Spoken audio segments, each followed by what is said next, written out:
You've been taught to fight life, to control everything, to always push harder, aim higher, chase more. But what if that's the reason you're tired all the time? What if all that forcing, fixing, and overthinking is what's keeping you stuck? They said success comes from control, from never stopping, from always doing. But if that were true, why do so many people who have it all still feel lost? Why do you still feel anxious, restless, like something's missing? The truth is, life was never meant to be forced. It was meant to flow. Tonight, we're not here to add more to your to-do list. We're here to let go of the pressure, the noise, the need to always have the answers. And in that letting go, you'll find something better. Stillness, clarity, freedom. For thousands of years, Buddhist wisdom has whispered a quiet truth. Peace isn't found in controlling life, it's found in allowing it. Not by chasing, but by trusting. Not by gripping, but by releasing. These teachings aren't just old words in a book, they're a doorway to a quieter mind, a lighter heart, a life that moves with you, not against you. As you listen tonight, something will shift. The tension will start to melt. The thoughts will slow down. And for the first time in a while, you'll feel safe to just be. This isn't just another audio to fall asleep to. This is the start of your return to flow. So take a breath. Let the weight drop. You've carried enough. And now, let's begin. You've felt it, that sudden rush of emotion, the tightening in your chest when someone says the wrong thing, the sting of disappointment, the wave of anger, the quiet ache of sadness. It shows up out of nowhere, and before you realize it, you're deep in it. A single thought turns into a storm, a passing feeling becomes a trap. But what if it didn't have to? What if you could feel it all, without holding on to any of it? Not by running, not by numbing, but by seeing clearly. That's what this is. That's where we begin, not with some huge moment, but in the smallest space, the breath before a reaction, the pause between thoughts, the flicker of awareness that says, this too will pass. This is Anica's truth, that everything changes, constantly. It's not a concept to memorize, it's a way to meet life. And once you see it in action, not just in theory, everything begins to soften. Not in some magical instant, but breath by breath, moment by moment. You've been told to control emotions, to fix them, to fight them. But what if that's why you suffer? What if the peace you've been chasing is already here, quietly waiting behind your grip? Anika doesn't ask you to escape your experience. It invites you to experience it more deeply with the full understanding that it won't stay. You might notice it first in small things, a sudden irritation when someone cuts you off, the heaviness that follows a mistake, the lingering anxiety after a hard conversation. Normally, you cling, you replay it, you react. But if you pause and notice what's really happening underneath the surface, something shifts. That anger that felt so solid, it's already different than it was a minute ago. That fear, it's already fading. Emotions aren't fixed. They're like weather systems moving through your inner sky. You don't have to stop the rain. You just need to stop building houses in storms. Most suffering doesn't come from the emotion itself, but from what the mind builds around it. You feel sadness, and then suddenly you're telling yourself a story. This always happens to me. I can't handle this. Something's wrong with me. The emotion becomes a judgment, and the judgment becomes a cycle. But if you catch it early and say gently, this is just what's passing through me right now, you don't have to go down with the story. You feel the wave, but you don't drown in it. You breathe and you allow it, and slowly you realize it's already changing. It always was. There's a quiet power in noticing how things shift. The breath you're taking now wasn't here a second ago. That tightness in your chest, feel it again. Is it the same as it was when you first noticed it? Really look. Most people don't. They label it, then react. But when you stay curious, when you just watch without interfering, you'll see how emotion rises, peaks, softens, and fades. You don't have to push it out. You don't have to pretend it isn't there. You just have to stop feeding it stories. This doesn't mean becoming passive. It means becoming wise. When you truly see that everything changes, you don't rush to fix what isn't permanent. You meet what's here with gentleness. You don't resist it, and you don't grasp at it. You simply let it be. And in that allowing, it starts to shift on its own. This is what liberation feels like, not dramatic, not loud, but quiet and steady like water wearing away stone. Even happiness becomes softer when you understand anicca. You stop clinging to good moments, afraid they'll slip away. You stop chasing highs, thinking they'll last forever. And because of that, you enjoy them more. You taste the sweetness of life without needing to own it. You let things move through you with open hands. The joy of impermanence is that everything becomes more precious not because it lasts, but because it doesn't. This practice begins now, wherever you are. You don't need to be in a monastery. You don't need years of meditation experience. You just need to notice. When you feel a wave of emotion, breathe. Let it be there. Don't rush to understand it. Don't turn it into a problem. Just be with it. Like sitting with a friend who needs no advice, only presence. That's what you offer your own heart. Presence, without judgment, without control. And if you forget, that's okay. Start again. This isn't about being perfect.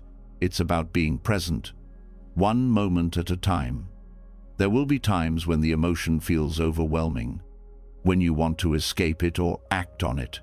But if you can just pause just for a few seconds, you'll find that something inside you is bigger than the feeling. Something steady, something still. That's your awareness.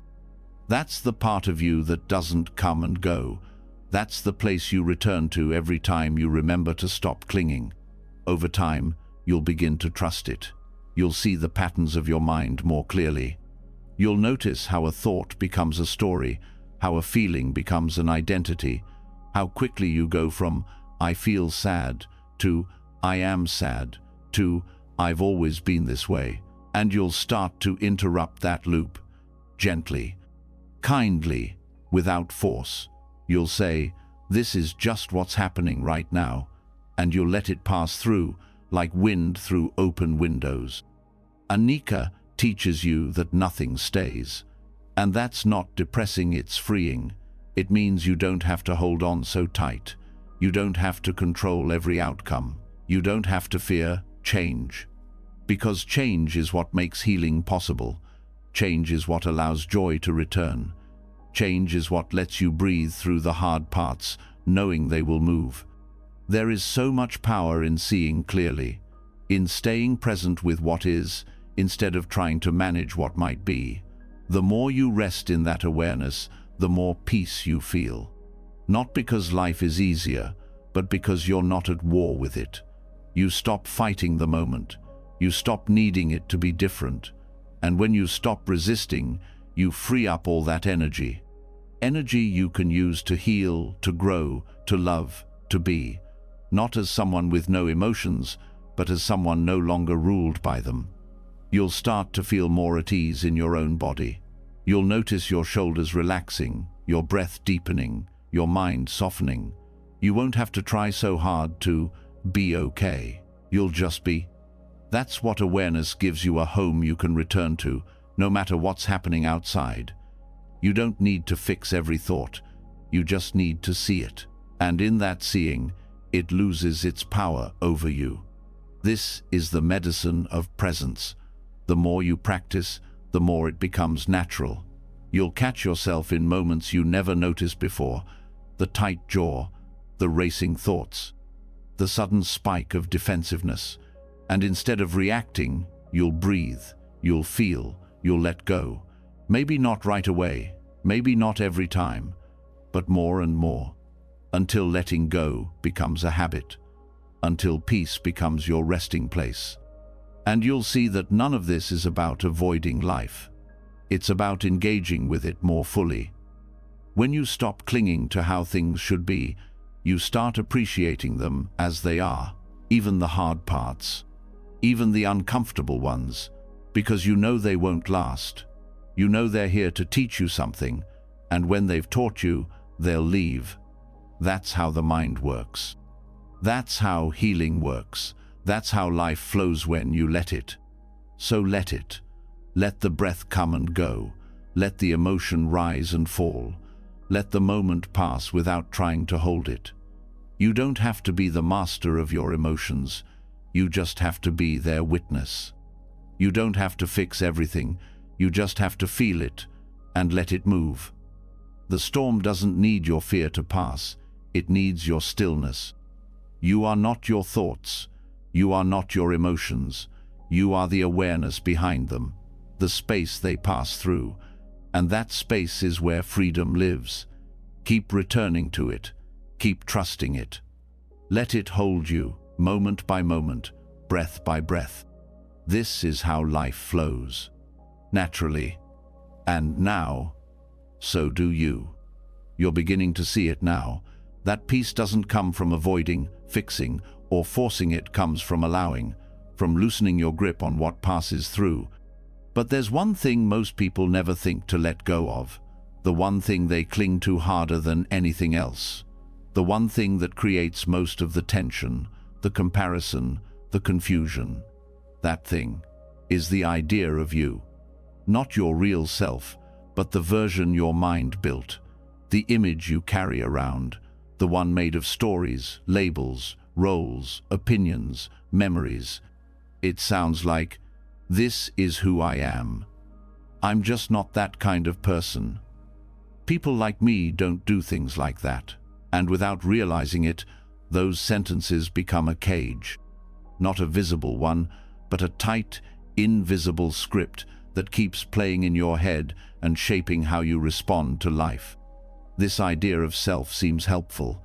It feels like stability, like grounding, but it's not. It's pressure. It's a demand to keep acting in line with your past. It tells you, stay consistent, be predictable, defend the story. But life doesn't work like that. Life is movement. And flow is impossible if you're constantly checking back to make sure you're still being the you think you're supposed to be. The ego doesn't just show up in arrogance or loudness. It appears in the quiet thoughts that say, I can't, I have to, they'll think less of me, that's not like me. It shows up in the need to protect your image, to avoid being misunderstood, to prove something. It's subtle, but heavy. It's what makes you feel small in rooms full of people. It's what makes you overthink before speaking. It's what makes you question yourself even when your heart is clear. When you start seeing this, everything begins to open, because you're not being asked to get rid of your identity. You're just being asked to stop clinging to it, to stop confusing it for who you really are. You can still have a name, a voice, preferences, opinions, but without the weight of needing them to define you, without the need to defend them as truth. When that pressure lifts, life starts to breathe again. Every identity you wear was shaped by something: your childhood, culture, past experiences, relationships, fears, traumas, praise, rejection. And while those things shaped you, they are not you. They are conditions, not essence. When you begin to see that, you stop personalizing everything. You stop holding on so tightly to being right, being seen, being validated, because you realize there's something more peaceful than being someone. It's simply being. Flow comes naturally when you stop checking your reflection, when you stop measuring yourself against past versions, when you let go of the inner narrator always whispering, "This is who I am," because that narrator doesn't speak from truth, it speaks from fear, from habit, from comparison. And when you quiet it, What's left isn't emptiness, it's freedom. You've been taught to build a strong identity, to find your passion, your path, your true self. But maybe the truth isn't found in building, but in dissolving. Maybe clarity comes not when you define yourself, but when you become quiet enough to see who you are without labels, when you feel safe enough to not perform, when you no longer need to be anyone in particular. There's a calmness in not needing to be understood, in not needing to explain, in simply acting from presence without referencing your past. That's not forgetfulness. That's freedom. You respond instead of react. You move with what's needed, not with what fits the story you've carried.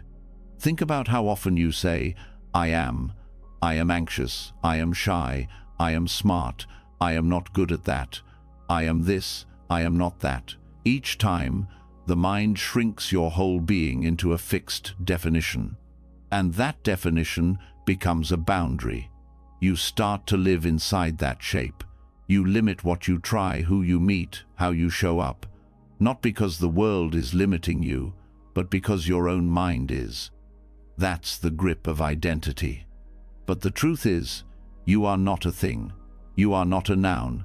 You are a verb. You're not the story. You're the awareness the story passes through. You're not your habits. You're not your patterns.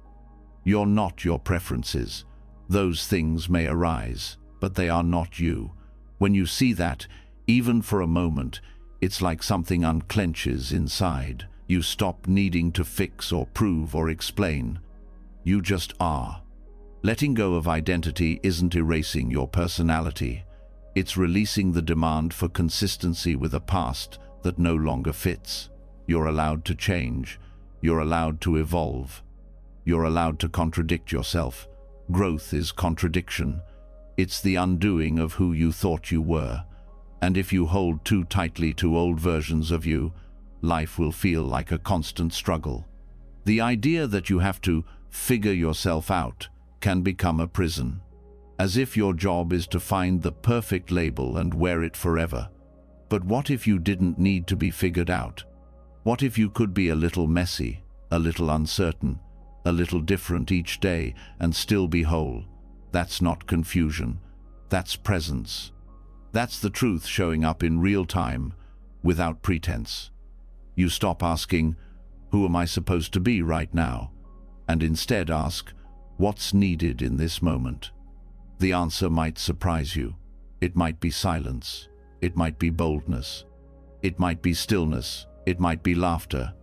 And when you're not stuck in identity, you can meet the moment fully, not as a role, but as presence itself. This is how you start to flow. Effortless action arises because there's no longer resistance.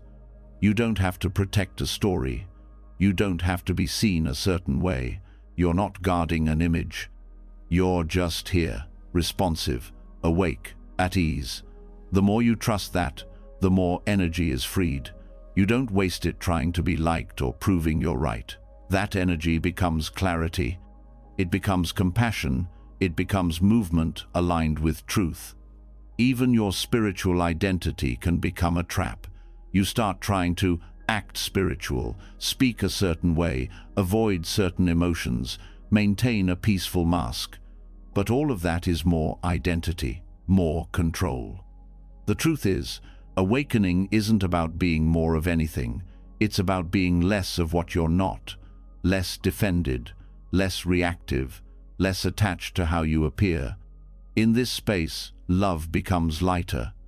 You don't need someone to validate your worth. You don't enter relationships as a role, or a fixer, or a savior. You just show up with presence, not persona. That kind of love flows because there's no pressure behind it. It doesn't need constant reinforcement. It doesn't collapse when misunderstood. It doesn't rely on identity to exist. Even creativity expands when you're free from identity. You stop making art to be seen as talented. You stop writing to be called wise. You stop performing to be applauded. You just express what wants to come through. And what comes through is more honest, more alive, more original, because it's not filtered through who you're supposed to be. There's a humility that grows here, not the kind that puts you down, but the kind that no longer needs to lift you up. You stop needing to feel special to feel whole. You stop needing recognition to feel real, because you already feel rooted. You don't need an identity to be complete. You already are. This dissolving is gentle. You don't force it. You don't rip away your sense of self. You just notice the places where clinging creates tension. You notice how often you edit your words to protect an image. You notice when you feel defensive or not because something true was said, but because something threatened your story. That noticing is enough. Awareness starts the loosening. The more you watch the mind build identity, the more space you feel. A thought arises. I'm not enough. And you see it. Just a thought, not a truth. A memory surfaces. People like me never succeed. And you see it, just a pattern, not reality. A label echoes. I'm too sensitive, too loud, too quiet, too much, not enough. And you see it, a collection of words that you don't need to keep. You get to live without boxing yourself in. You get to show up without armor. You get to be more of yourself by needing less of an identity. And that's where the real strength lives, not in knowing who you are, but in not needing to, in trusting that whatever rises from awareness is already enough. This kind of trust doesn't come from thought. It comes from presence, from sitting with yourself quietly again and again until the noise fades, until the roles fall away, until all that's left is breath, stillness, and awareness, alive and empty and full. You won't find yourself in the mirror of the world. You'll find yourself in the silence underneath everything the world reflects. There's no identity in flow. There's only participation, only openness, only responding with full attention, without agenda. You're not trying to win. You're not trying to prove. You're not trying to fix your image. You're just here, and being here fully is the most honest thing you'll ever do. So, let the old ideas fall away. Let the need to be seen a certain way dissolve. Let the story unravel. You are not here to live as a fixed idea. You are here to move, to grow, to change, to flow. And flow doesn't ask you to be someone. It asks you to be. To live from the stillness that needs no name. To speak from the depth that needs no title. To love from the freedom that needs no role. This is how you return to yourself. Not the small, limited self made of labels, but the spacious self that was never born and never broken. The self that doesn't speak in words, but in presence. The self that doesn't need approval, because it was never separate to begin with. Here, there's nothing to prove, nothing to defend, nothing to hold, just life, flowing through you. And you, flowing back into life, quietly, effortlessly, free. When you stop clinging to who you think you are, something quieter starts to guide you. Not a voice from outside, not a role you have to perform, but an inner sense that knows how to move without force, how to act without trying to impress, how to live without constantly adjusting your mask. That stillness doesn't need identity to function, but there's something else it needs: balance. Not the kind of balance that's perfectly still, the kind that breathes, adjusts, responds. A living balance. A way of moving through each day that keeps you upright, not by holding you stiff, but by keeping you soft enough to respond to life in real time. That's the middle way. Not a rulebook, not a theory. A practice, a rhythm, a steady hand in the swirl of extremes. The middle way isn't about standing still. It's about not getting pulled so far in either direction that you lose your center. Life constantly throws options, reactions, urgencies at you, pulling your mind toward indulgence or denial, pushing your heart toward reactivity or suppression. It's easy to swing to the edges: too much, too little, too fast, too withdrawn. The middle way helps you feel the pull before it takes you. It gives you a way to check your position before you tip over.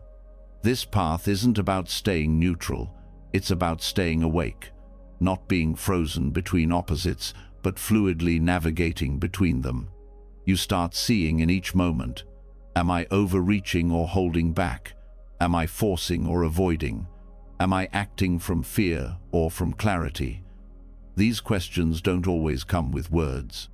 They arise as felt sense, as subtle discomfort or ease, as tension or breath. You learn to listen to that feedback before it becomes suffering. When you start using the middle way as a real-time practice, it changes the way you make decisions. You don't ask, what's the right thing to do, in the rigid sense. You ask, what's balanced right now? Because what's right isn't always fixed. It depends on awareness, timing, inner state. The same action can be compassionate one day and reactive the next.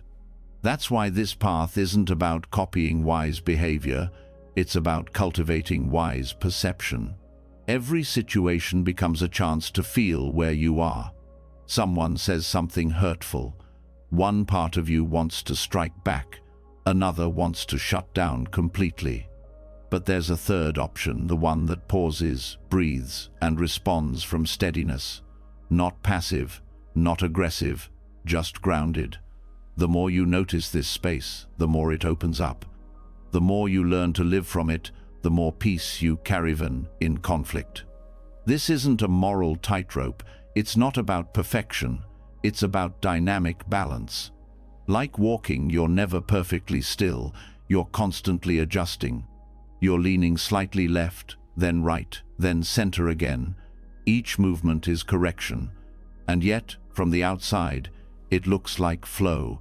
Life is the same. Every conversation, every task, every choice is a chance to feel your weight, your footing, your breath, and correct gently. Balance is not found in rules, it's found in response. That's why clinging to structure too tightly can throw you off. Discipline without flexibility becomes rigidity. Freedom without structure becomes chaos.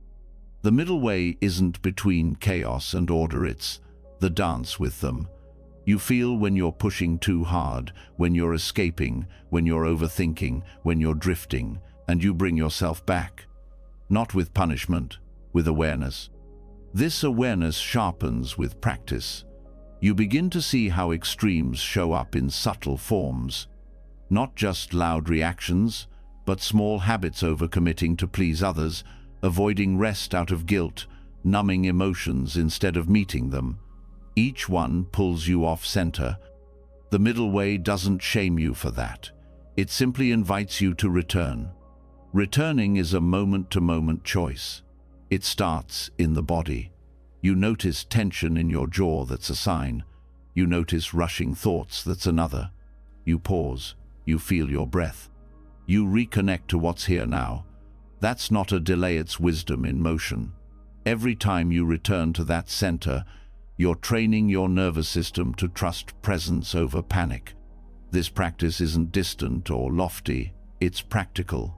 You use it while responding to an email, while deciding what to say in a hard conversation, while choosing whether to speak or stay quiet. You sense, am I centered? Am I aligned? Or am I reacting from a wound? The answer doesn't always come in words.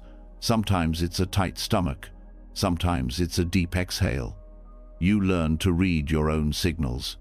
You start to notice that the pull toward extremes often comes from fear. Fear of being wrong, of being rejected, of losing control. The middle way doesn't ask you to fight fear.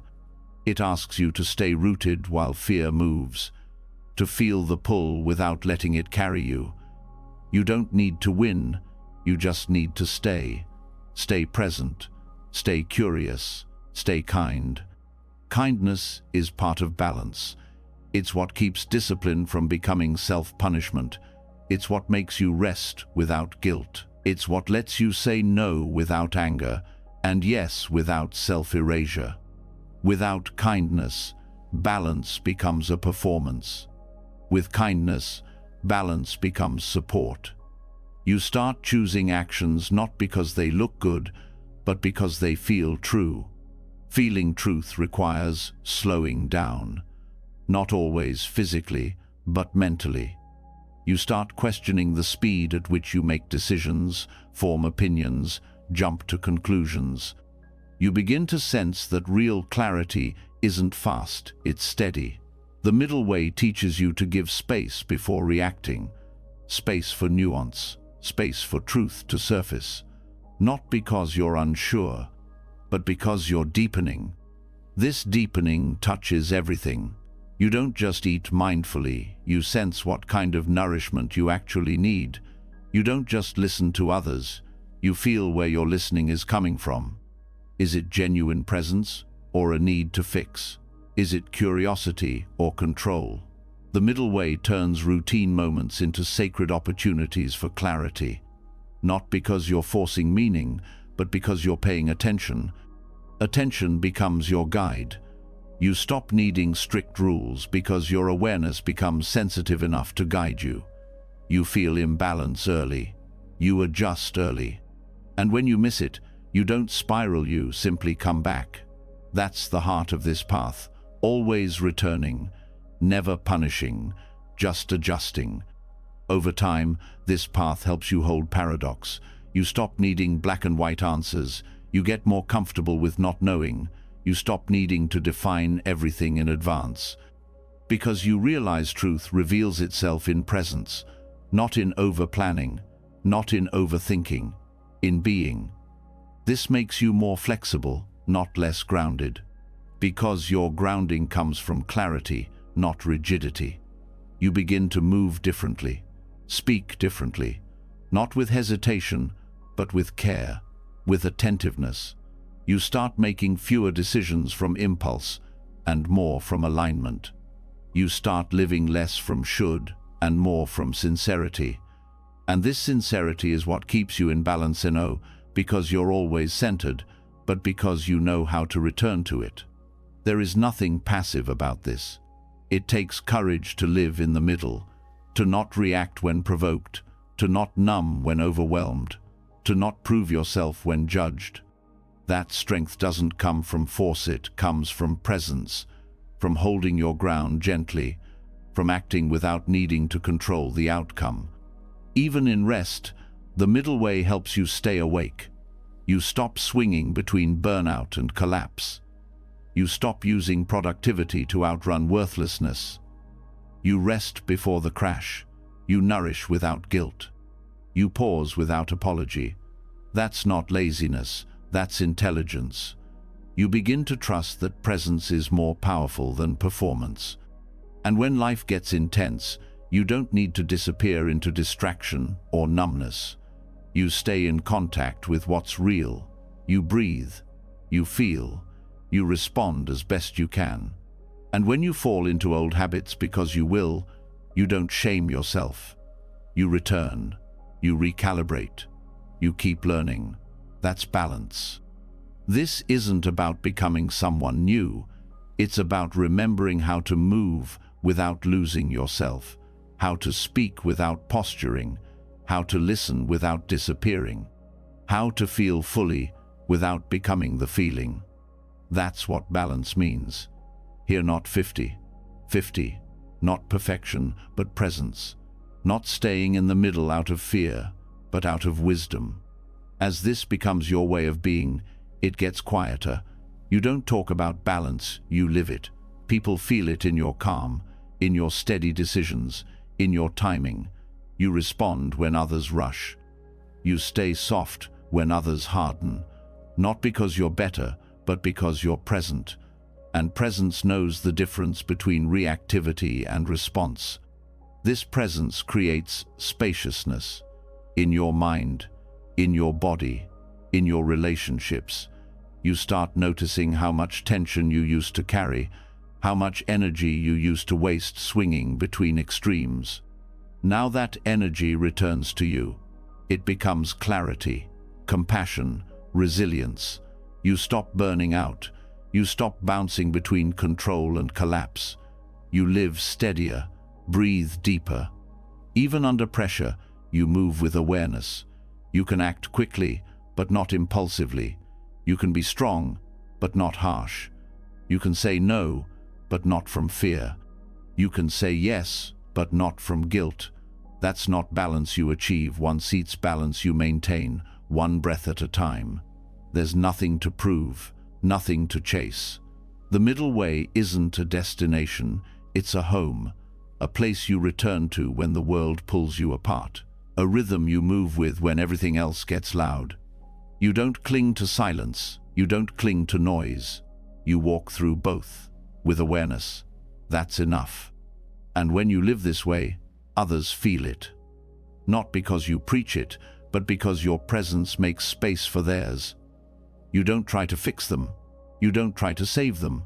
You meet them where they are, while staying rooted in your own balance. That's the most generous thing you can offer. This path continues every day, in small moments, in deep breaths, in gentle corrections. You don't need to get it perfect. You just need to stay close to presence. Let awareness lead. Let kindness soften. Let wisdom guide. And no matter how far you sway, always return to center. This is the art of living well, not through control, but through calibration, not by freezing, but by flowing, not by being right, but by being real. This is the middle way, not as a theory, but as a lived experience. A path you walk with your whole being, quietly, steadily, with breath, with clarity, with peace, even with balance. Something deeper still pulls at you. You pause, you breathe, you respond with awareness, and yet, without knowing why, you sometimes fall into the same reactions, the same thoughts, the same emotions. Patterns you didn't choose, but feel caught in. The loop repeats, not because you aren't trying, but because something underneath the surface is driving the wheel. Something older than your latest insight, older than your conscious mind. These are Sankara's deep mental formations that live beneath your daily awareness. They're not just habits, they're impressions, accumulations, emotional grooves worn into the landscape of your mind by years of reacting the same way to similar triggers. They're the leftover energy of what you've clung to or pushed away, fear that stayed too long, anger that didn't release, pain that you numbed instead of felt. And they don't just disappear with understanding. They operate silently, waiting for the right moment to reappear. You can think of Sankaras as the residue of reaction. Every time you react without presence, a mark is left behind. Over time, those marks harden into tendencies. The tendency to withdraw, to lash out, to shut down, to crave attention, to avoid conflict. They feel automatic because, in a way, they are. The body remembers. The nervous system holds them. The mind continues the loop, not because it's bad, but because it believes it's keeping you safe. These formations disrupt your natural flow. They block awareness. They cloud your ability to see the present moment for what it is. Instead, you respond to the past projected onto now. You aren't speaking to what's in front of you, you're reacting to something stored deep inside. Someone criticizes you, and it's not just their words that hurt, it's every old wound they touched without knowing. This is why presence sometimes slips, even when you know better. The Sankara speaks before you do. Letting go of Sankaras isn't about effort, it's about awareness. You don't rip them out, you don't shame them away. You meet them, you feel them.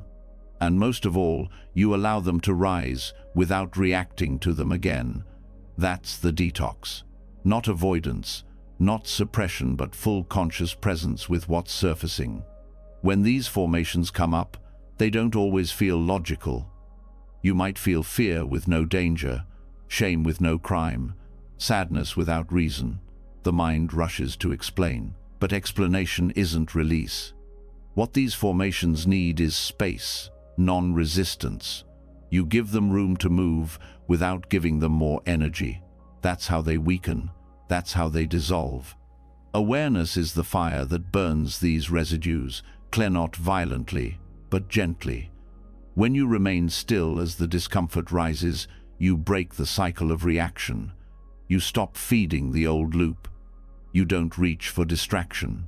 You don't follow the story. You stay with the raw sensation. You breathe. You soften.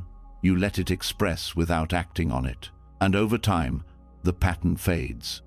This requires trust that you can feel intensity without collapsing, that you can meet your oldest pain without it owning you, because sankharas are persistent. When you stop reacting, they sometimes scream louder, not to punish you, but because they're unraveling, they're surfacing to be seen fully, maybe for the first time. Stay through the discomfort, through the shaking, through the flood. Not because you enjoy it, but because you're not afraid to feel anymore. You're not healing through control. You're healing through presence, through witnessing the truth of what lives in you. Every time you do this, the nervous system releases something it was holding. The breath deepens, the body loosens, the pattern loses strength. That's the process, not dramatic breakthroughs, but consistent honesty, quiet courage, repetition of presence. Sometimes sankharas appear in thoughts that seem urgent.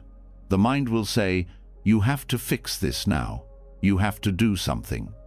But urgency isn't clarity, it's residue. The need to fix is often the fear being disguised. The wisest choice is often to wait, to feel, to listen, to move only when the inner noise has settled. Because if you move from compulsion, the pattern rewrites itself. But if you stay still, it unwinds. Detox doesn't mean feeling nothing. It means stopping the habit of turning feeling into reaction. You don't make the emotion go away. You allow it to pass without becoming it. That gap between sensation and response, that's the ground where sankharas lose their roots. That's where you free yourself without force. This isn't a quick process. Some sankharas are from early in life, some from years of repetition, some passed down from family, culture, collective fear. They come with layers. And each time they arise, they give you a chance to fight, but to free. You don't have to know their exact story. You don't need a detailed map of your past. You just need willingness to feel without escaping. As you detox, subtle shifts begin.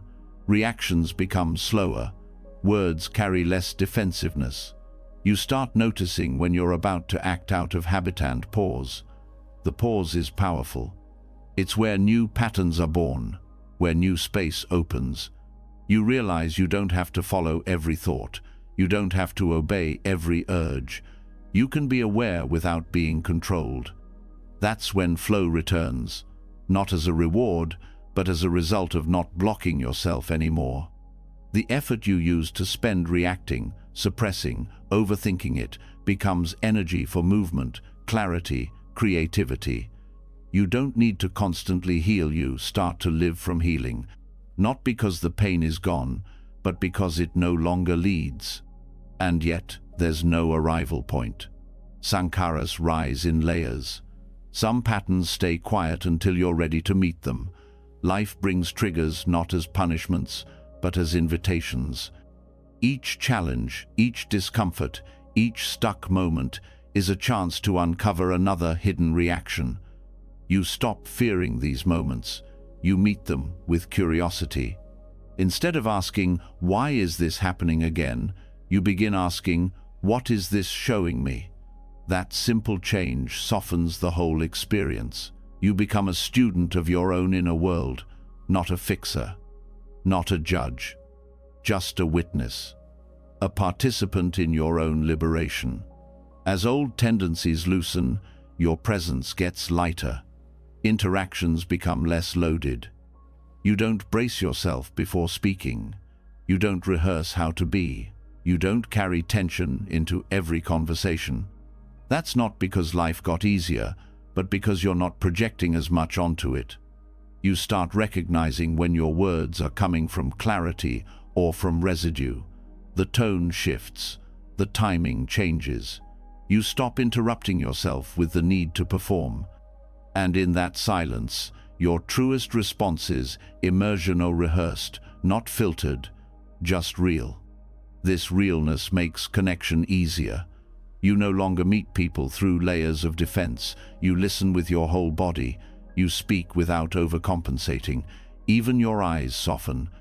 And people can feel that. They sense you're not trying to prove something. You're just present. And that presence creates safety not only for them, but for you. Sankara work brings you home to your body. Because many of these formations aren't mental, they're physiological. The chest that always tightens, the shoulders that lift, the gut that braces. Awareness teaches you to live inside those sensations without shutting down. You don't need to escape. You learn to stay. And the more you stay, the more space returns, not just inside you but around you. You no longer fill the silence with unnecessary noise. You're okay not having the last word. You're okay not having the answer right away. That quiet is what replaces the old rush. You stop needing intensity to feel alive. Aliveness comes from stillness now. Sometimes sankaras release in unexpected ways. Tears without a story, shaking without fear, dreams that stir something loose. Trust the body's wisdom. It knows what it's doing. You don't need to analyze everything. You just need to support the release. That means staying hydrated, resting, moving slowly, saying no when your energy is low. Your system is doing deep work, honor that. This process rewires you, not just emotionally, but energetically. What once drained you doesn't affect you the same. What once triggered you now passes through. You feel more stable in joy, more grounded in sadness. You don't swing as far. You don't collapse as fast. That's not numbness, that's strength. You start sensing other people's sankaras too. Not to judge but to respond with compassion. You recognize when someone is speaking from a wound. You don't need to match their reactivity. You hold your space. You don't take it personally, because you know what it's like to be caught in a reaction that doesn't match the moment. This doesn't mean tolerating harm. It means recognizing what's yours to carry and what's not. You become more clear about boundaries, not as defense, but as clarity. You stop overextending. You stop absorbing what doesn't belong to you. You move from sovereignty, not from guilt. Eventually, this awareness becomes background. You don't need to practice it all the time. It becomes how you live, not always with effort, but with ease. Presence becomes your default. Old reactions may still visit, but they don't stay long. They don't lead. They don't define you. You walk differently, sit differently, speak differently, not because you're performing peace, but because you're no longer fueled by unrest. You're not living to escape your patterns. You're living from beyond them. That's not perfection. That's maturity. Not because you've mastered everything, but because you've stopped hiding from anything. This is what Sankara Detox gives you. Space. Inside your breath, inside your choices, inside your emotions. You don't always know what's coming next. But you no longer meet it with the weight of your past. You meet it with presence. And in that presence, you're finally free to respond not as a product of your conditioning, but as the clear awareness you've always been, quietly, without force, and fully alive. As the weight of unconscious patterns begins to fall away, something lighter takes its place, not passivity, not escape, but a quiet sense of clarity. No longer reacting from old pain, no longer pulled by automatic habits. You find yourself with space to move, to speak, to act. But now, a new question arises. How do you move through life with presence without falling back into striving? How do you engage fully without being driven by the need to prove, fix, or rush? This is where the heart of Appamada begins to unfold, not in effort as force, but in effort as presence. a kind of alertness that isn't aggressive, a dedication that isn't exhausting, a way of showing up that honors both the moment and your natural rhythm. This is the path of effort without struggle, diligence without tension. Most people are taught to push, to always try harder, to chase goals with urgency. If something isn't working, the answer must be to apply more force. And if you slow down, you risk being left behind. But this conditioning creates inner pressure, the kind that tightens your breath, clouds your mind, and makes even simple tasks feel heavy. The moment you begin to think you have to fight for peace, you've already stepped out of it. Appamada doesn't mean doing less. It means doing from a different place. It means shifting from effort rooted in fear to effort rooted in clarity. You're not acting because you're panicked. You're not moving because you're behind. You're engaging because there's an inner sense of rightness, no pressure, no panic, just a steady commitment to presence. This kind of diligence is soft and alert. It doesn't resist the moment, but enters it with attention. When you move from appamada, you aren't rushing to the next thing. You're fully with what's here. If you're washing dishes, you're washing them with care. If you're having a conversation, you're listening without waiting for your turn to speak. The doing happens, but it flows from presence and from a tight need to finish, succeed, or achieve. Non-striving doesn't mean being lazy or detached.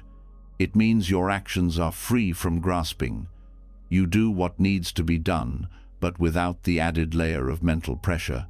You're not trying to control the result. You're not turning the present moment into a tool to get somewhere else. Instead, you trust that right effort, grounded in awareness, brings about right outcomes without needing to force them. This approach transforms how you relate to your goals. You can have direction without obsession. You can move with intention without hardening into control. Your energy becomes more sustainable because it's not constantly drained by anxiety. You're not working from fear of failure. You're working from connection to what matters now. That connection nourishes you, even when the work is hard. You begin to notice when effort turns into strain. There's a subtle shift. You go from flow to friction, from openness to contraction. The breath shortens, the shoulders tense, the mind rushes. This is your signal, not to stop, but to recalibrate. You don't need to abandon the task. You just need to return to presence. Drop the mental weight. Feel your body. Let the action come from alignment, not urgency. Appamada is diligence with wisdom. It's effort that understands timing. Some things require stillness. Some require boldness. Some need patience. Some ask for surrender. Mindful effort feels the difference. It doesn't treat every problem the same. It doesn't apply the same pressure everywhere. It listens, it adjusts, it acts, but never out of fear. This way of moving also helps you avoid burnout, because what wears you down isn't just doing, it's the mental resistance that piles on top. It's the self-judgment, the internal deadlines, the belief that rest means failure. With appamada, rest becomes part of the rhythm. Pausing isn't falling behind, it's part of moving wisely. You're not abandoning your path. You're honoring your limits. This isn't indulgence, it's intelligence. When you allow yourself to pause, to step back, to feel before acting, your work deepens, your relationships soften, your mind clears. You become more responsive, less reactive. The energy you used to spend forcing life now supports you in living it fully. You begin to act from spaciousness. You're not driven by what others expect. You're not reacting to what you fear. You're simply doing what the moment calls for, from a place of internal steadiness. That steadiness isn't passive, it's alive. It's alert to what's needed and willing to act without being dragged by emotion or pressure. This also transforms your sense of discipline. Most people think discipline means forcing yourself to do things you don't want to do, But true discipline is something different. It's choosing what aligns with your deepest values, even when it's uncomfortable. It's staying connected to your intention, not just your impulse. And when that discipline is guided by presence, not punishment, it becomes a joy. You're not fighting yourself. You're walking with yourself. There's a deep respect in this way of living, respect for your energy, respect for your body, respect for time. You stop seeing yourself as a machine that has to produce. You start seeing yourself as an instrument of awareness. Your value isn't measured by how much you do, it's measured by how present you are in what you do. This helps you let go of comparison. You stop measuring your path against someone else's speed. You stop believing that faster is better, that louder means more important. You start tuning in to your own rhythm. You move when it's time. You rest when it's time. You listen to what's real, not what's expected. This inner alignment brings peace, not because everything is easy, but because you're not at war with your own pace. Even in ambition, this clarity remains. You can have big dreams without being consumed by them. You can take bold action without turning your life into a race. You're not proving your worth. You're expressing your truth. That expression doesn't need to be forced. It arises naturally when you stop trying to push life faster than it's ready to move. This kind of effort feels light in the body. You might be busy, but you're not frantic. You might be challenged, but you're not rigid. The movement is there, but it's graceful. You're in contact with what's essential. You don't waste energy on overthinking, on pleasing, on rushing through tasks just to finish. Every step becomes intentional. Every breath a reminder that this moment matters, not just the result. Appamada allows you to stay steady even when life gets difficult.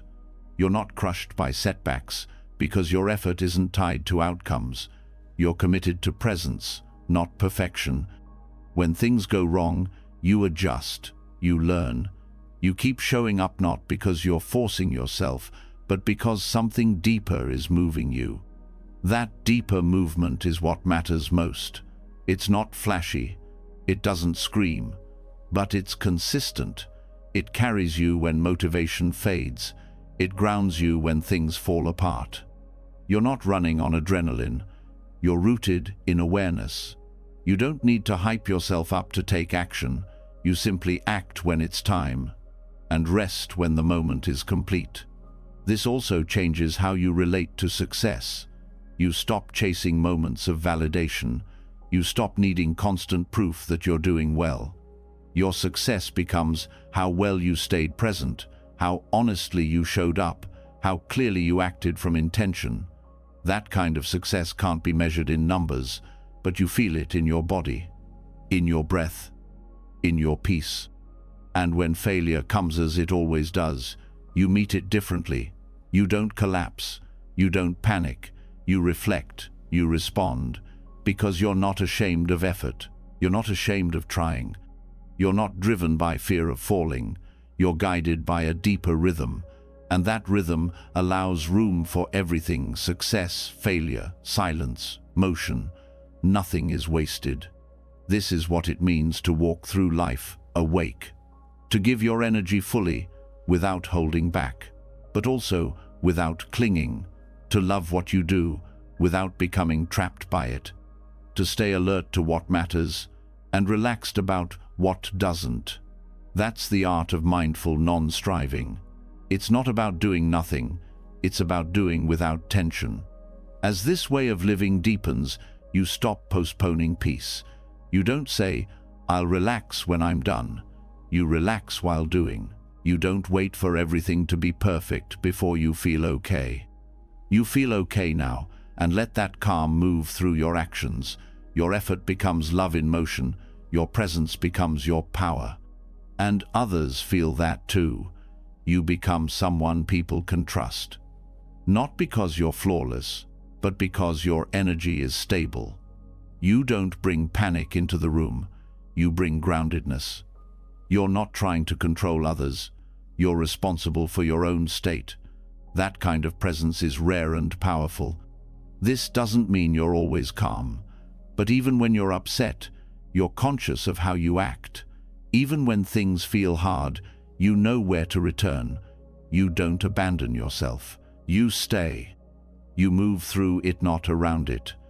And you do so with as much grace as the moment allows. That's what real effort looks like. It's not measured in struggle, it's measured in sincerity, in presence, in consistency. In your willingness to show up, again and again, with an open heart and a steady hand. Not for praise, not for approval, but because it's the most honest way to live. And when you live this way, you stop chasing flow. Flow becomes your default. Not because everything is smooth, but because you are. You're no longer pulled by extremes. You're no longer reacting from fear. You're acting from clarity. And that clarity is what makes your effort effortless. Appamada is not a destination.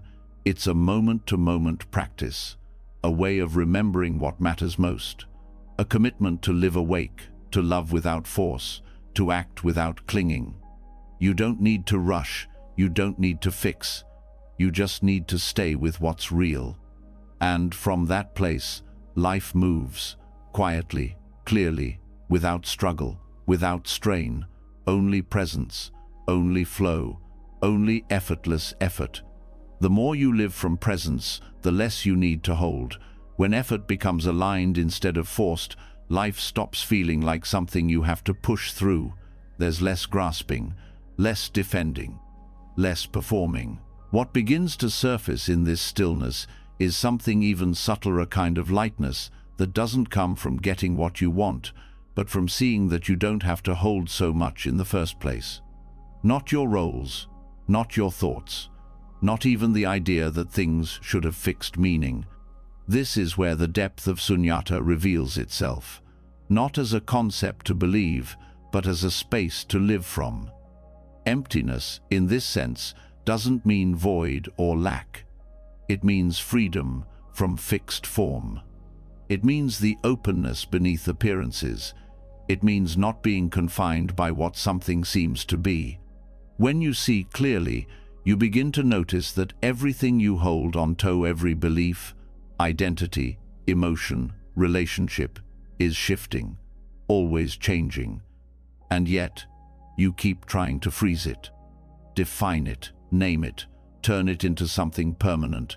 This grasping creates weight, tension, friction. Not because anything is wrong with life, but because you're trying to control what can never be held still. Sunyata is the realization that everything you cling to is empty of fixed essence. Your job isn't who you are. Your thoughts aren't the truth. Your emotions aren't permanent. Even your relationships are not fixed objects. They are living, breathing fields of interaction, constantly moving, reshaping. When you stop forcing life into solid shapes, something opens. You begin to relate to the world differently. Instead of treating people like characters in a script, you meet them with fresh eyes, without assumptions, without the past pressed over the present. You stop needing your relationships to fulfill a story. You stop needing labels to feel safe. You start allowing space between words, between reactions, between expectations. In work, this openness becomes creativity. The less you fixate on how things should be, the more you start noticing what's actually possible. You stop trying to make your role fit a rigid identity. You allow the task to unfold through presence, not pressure. This doesn't make you less focused, it frees your attention. You no longer resist change. You no longer need every plan to stay intact. You work with what's real, not what's frozen in your mind. Thoughts lose their grip when you see their emptiness. Not because you fight them, but because you stop mistaking them for absolute truth. You notice how quickly they arise, how they shift, how one thought contradicts the next. This doesn't make them meaningless, it makes them light. You can think clearly without being trapped in thought. You can observe the mind without being owned by it. The freedom of sunyata is not detachment in the cold sense. It's intimacy without stickiness. It's depth without density.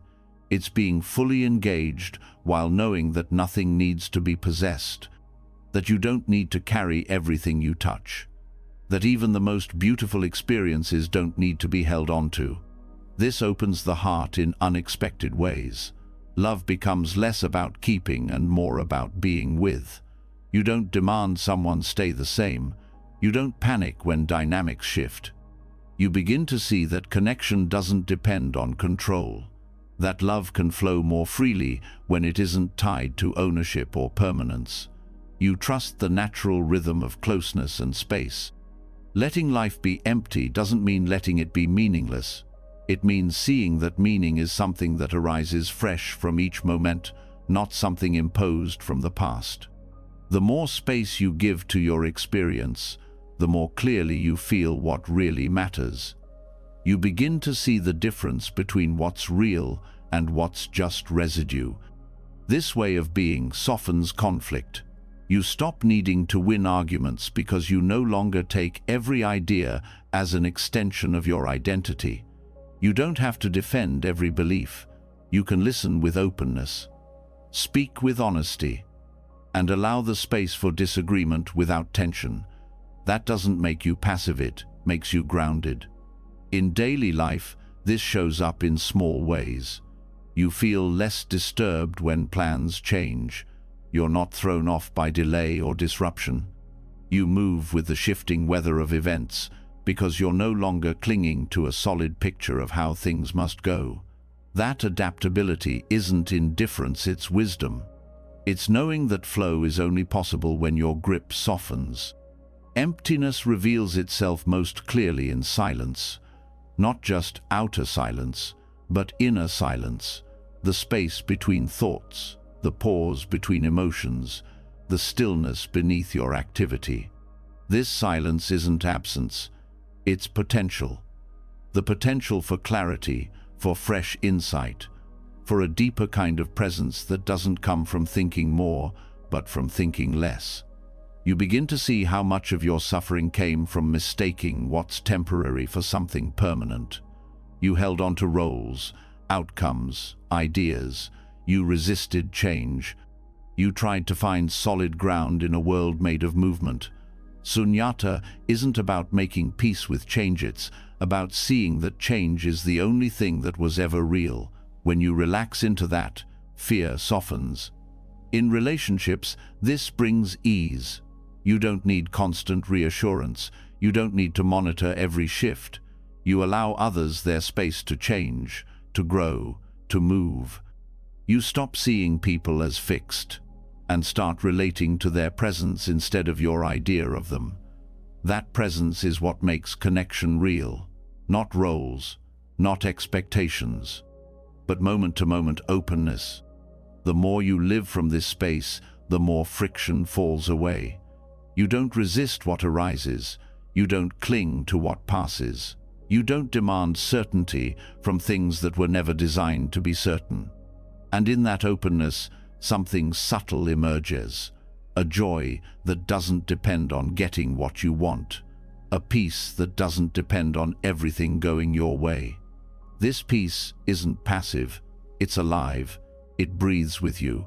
It shows up in how you move, how you listen, how you let go without shutting down.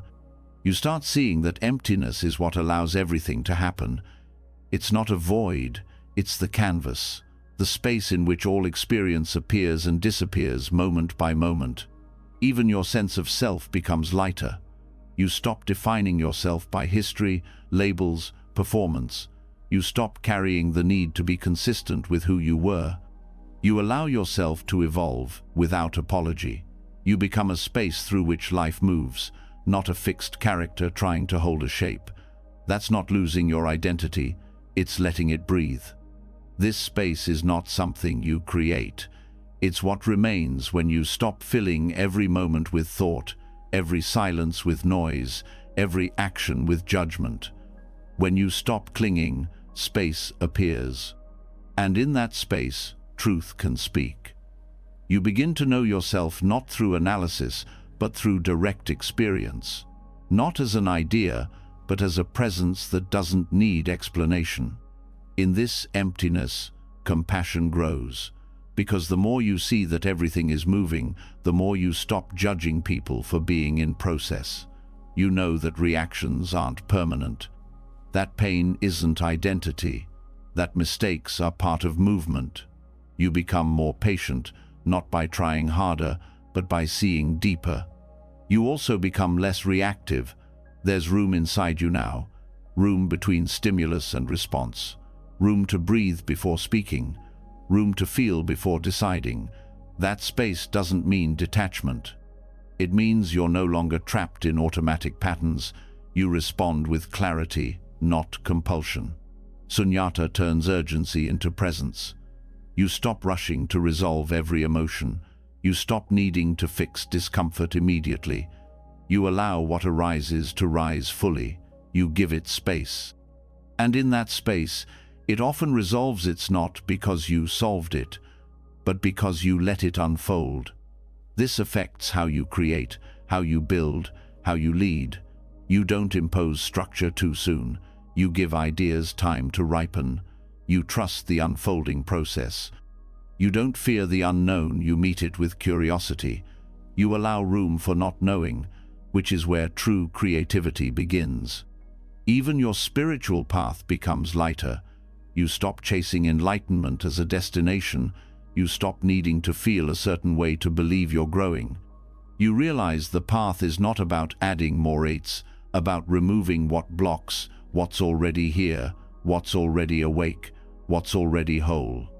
Sunyata invites you to live from spaciousness, to trust what opens when you stop forcing, to listen more than you speak, to feel more than you explain, to allow more than you control. That trust changes your pace. Your rhythm slows, not from laziness, but from awareness. You stop trying to outrun yourself. You start walking with life. That walk becomes simpler, not in what you do, but in how you hold it. You stop measuring your worth by output. You stop organizing your value by comparison. You just keep returning to presence. That presence becomes the ground from which all action arises, not scattered, not desperate, but clear and steady. This is how emptiness fills you, not with answers, but with clarity, not with beliefs, but with openness, not with more ideas, but with less noise. You don't become disconnected. You become more real, more available, more free. You don't need to explain this to anyone. You just live it, quietly, fully, moment by moment, meeting life as it comes without grasping, letting it move through you without resistance, letting each breath carry what it must, and releasing what it no longer needs to hold. This is what it means to live spaciously, to let things come, to let things go, to stay soft in a world that wants you hard, to remain open, even when closing would be easier. That's not weakness. That's strength without armor. Sunyata doesn't offer control. It offers freedom, not from life, but from the illusion that you have to hold it all together. You don't. You never did. You're already held by something deeper than thought, something wider than form, something spacious enough to let everything be exactly as it is and still feel whole. Keep letting go, keep softening, keep trusting the space between things. That's where truth lives. That's where peace breathes. That's where you begin again, with nothing to carry and everything to feel. Spacious, light, free. When you stop clinging to form, something softens. You stop needing life to fit a shape it was never meant to hold. You stop gripping every thought, every role, every moment. That space you, open spaciousness of mind, of breath, of awareness, doesn't erase pain. It simply reveals that pain doesn't have to trap you.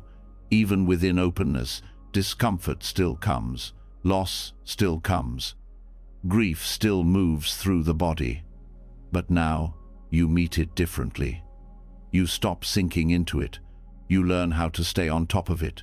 You learn how to ride the wave. This is the shift, the part that changes everything, the moment when you stop treating suffering as something wrong and start meeting it as something workable. Dukkha, the core Buddhist term for suffering or unsatisfactoriness, is not a mistake. It's part of the fabric. It shows up not because life is broken, but because things change, people change, expectations break, and the mind resists what is. There's no bypass here. This isn't about avoiding or sugarcoating pain. It's about developing a new relationship to it, one where pain is not your enemy, where hardship is not your identity, where discomfort is no longer a reason to collapse, but an invitation to wake up. The suffering you feel does not need to drown you. It can show you how to stay afloat.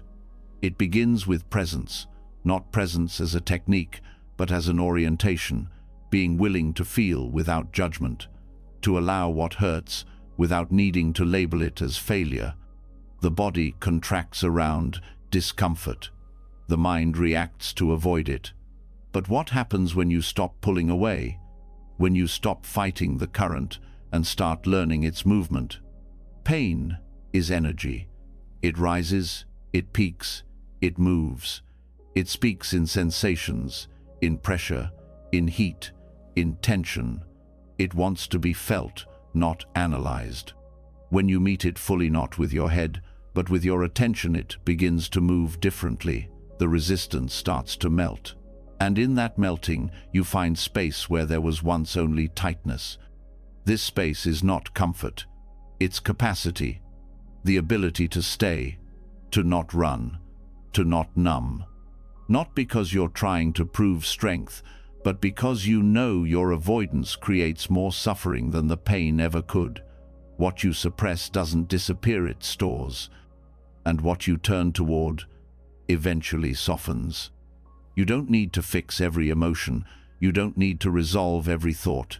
You need to become the witness that stays steady while the storm moves through. Even grief has movement. Even heartbreak has rhythm. When you learn to feel without clinging, every wave of pain becomes something you can ride instead of sink into. This doesn't make you detached. It makes you stable. Your sensitivity doesn't decrease, your capacity increases.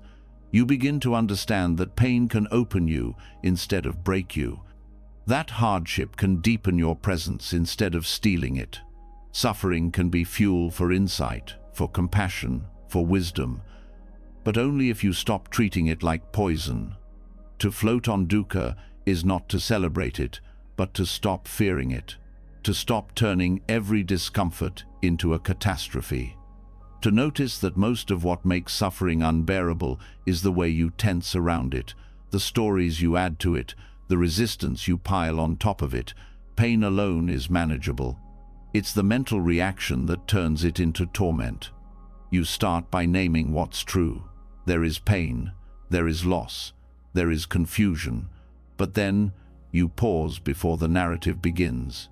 You don't need to build a house around the pain. You don't need to turn it into identity. You don't need to decide who you are based on what hurts. You just feel, directly, honestly, without story. The breath becomes your anchor. Every inhale, a return to what's real. Every exhale, a letting go of what's extra. You don't breathe to escape the pain. You breathe to make space for it, to hold it with dignity, to say, even this has room here, even this belongs. When you stop labeling discomfort as failure, you begin to learn from it. Every hard moment becomes a teacher. Every emotional contraction shows you where you're still attached, where you still want control, where you still expect something solid in a world that moves. This kind of clarity doesn't always feel good, but it frees you. And freedom, in time, brings a peace that comfort never could. You also learn to spot the habits that rise from pain, the avoidance strategies, the defensiveness, the habits of overworking, overthinking, isolating. You see how pain often isn't the issue, your reaction to it is. And when you start catching these habits as they arise, you stop strengthening them. You interrupt the pattern. You make space for a new choice. This doesn't mean you'll never fall. You will. You'll still feel overwhelmed sometimes. You'll still want to check out. But you'll return faster. You'll remember sooner. You'll recover with less damage. That's the result of practicing no perfection, but resilience. Your resilience isn't built by avoiding suffering. It's built by turning toward it again and again without collapse. Like learning how to stand in deeper and deeper water. At first it knocks you down. But over time, your legs learn the rhythm.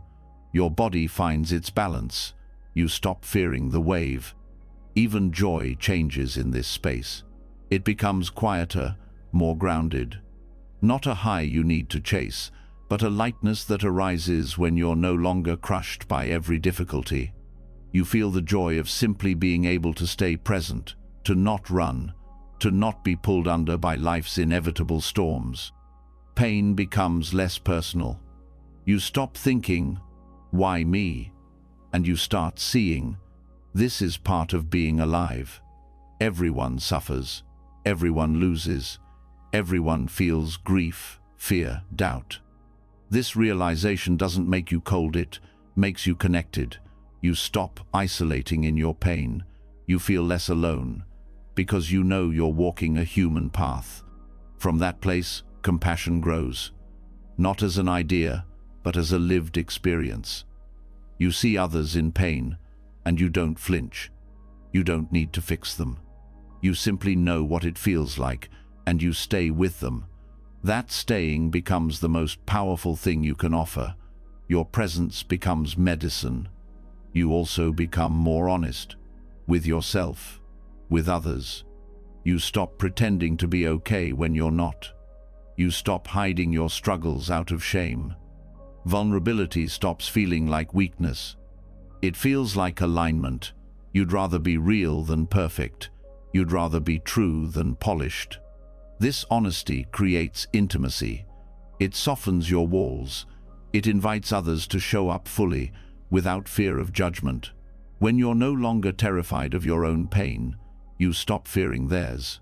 And that mutual recognition builds something strong: trust, connection, healing.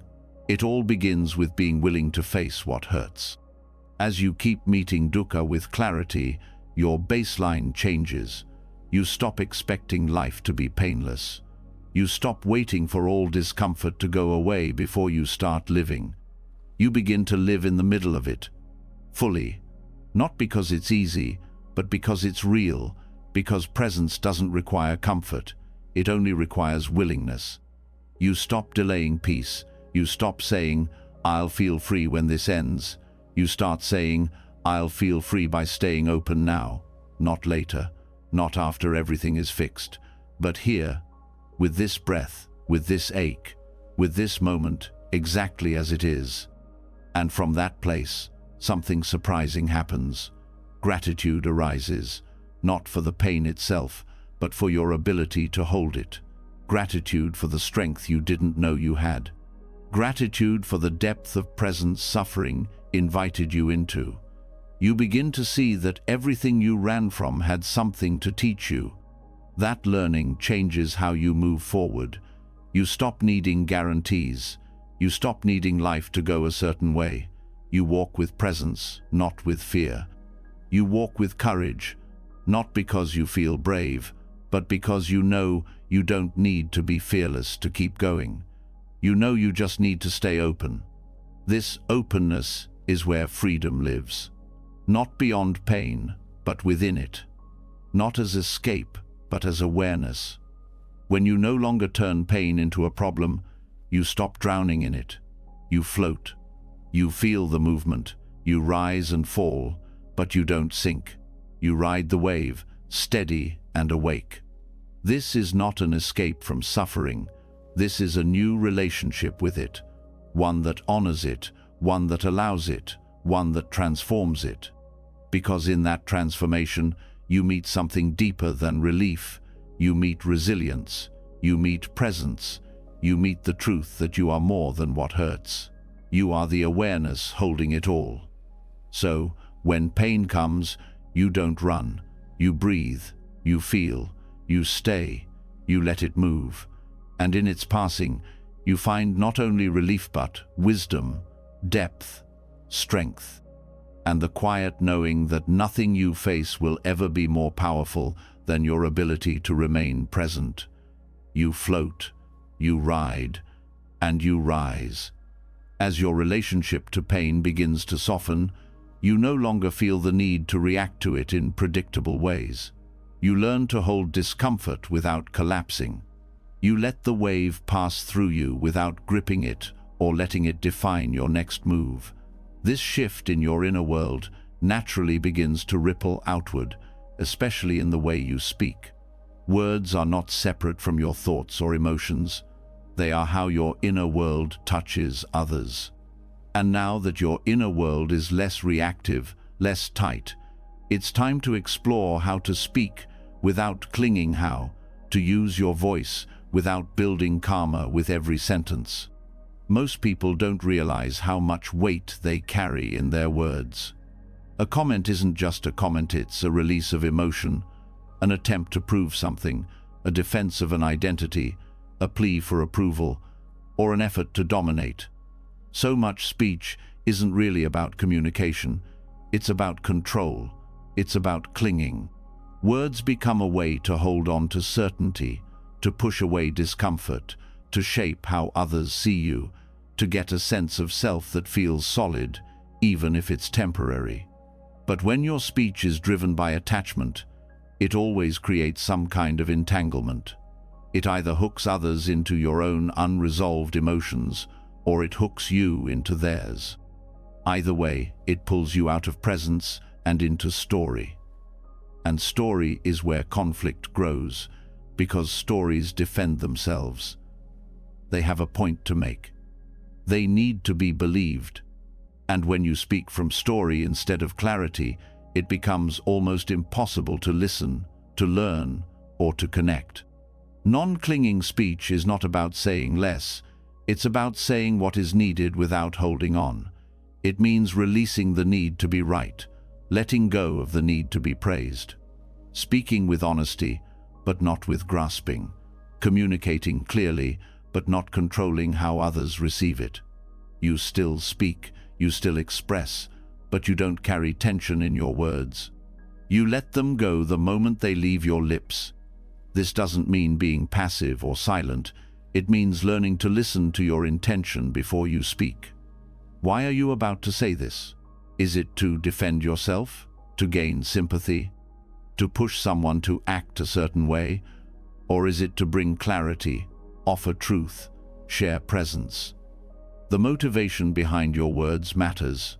It's what determines whether your speech leaves peace or residue behind. One of the reasons clinging speech is so common is because it gives a quick feeling of relief. You lash out and feel powerful for a moment. You over-explain and feel temporarily safe. You interrupt and feel heard for a second, but that relief is shallow, and it usually creates more suffering later: misunderstanding, regret, defensiveness. The cycle continues. Presence gets buried beneath the noise. With mindful speech, you pause before that first impulse. You feel the urge to correct someone harshly, and you breathe. You feel the desire to share something just to be seen, and you question it. You sense the habit of explaining too much, and you ask yourself whether silence would carry more strength. Not every thought needs to become a sentence. Not every emotion needs to be shared instantly. Stillness can be more honest than words if the words are not clean. When you do speak, clarity becomes the guide. You say only what is necessary, not to be vague or evasive, but to avoid inflating your message with extra emotion. You speak in a way that's kind without being soft, truthful without being cruel, firm without being hard. You don't decorate your sentences to manipulate. You don't raise your volume to dominate. You speak as if your words are tools for connection, not weapons of control. One of the most powerful shifts in this practice is learning how to release the outcome of your communication. You can speak from your heart and still be misunderstood. You can offer truth and it may still be rejected. You can express yourself with full integrity and not receive the response you hoped for. Non-clinging speech means allowing this to be okay. You do not force understanding. You don't bend yourself to be accepted. You release your part with clarity and let go of what isn't yours to carry. This opens a new kind of space in conversation. You're no longer trying to steer the moment, you're present with it. You listen without plotting your next point. You speak without tightening around your message. The interaction becomes alive, something shared instead of controlled. That doesn't mean it's always easy, but it becomes honest. And honesty, held in presence, heals more than any clever argument ever could. In moments of conflict, this becomes even more important. You're triggered. Your body wants to react. Your thoughts sharpen. You feel the rising impulse to say something that will land, something that will protect you or prove your point. But in that space of awareness, you see it. You see how much energy is behind the words forming in your mouth, and you choose not to speak until that energy settles. You stay, you breathe, you watch the emotion rise and fall. And when the time comes to respond, the words are clear, measured, not manipulative, not defensive, just what's needed and no more. Over time, this changes how you view communication entirely. It stops being about winning, or even about being understood.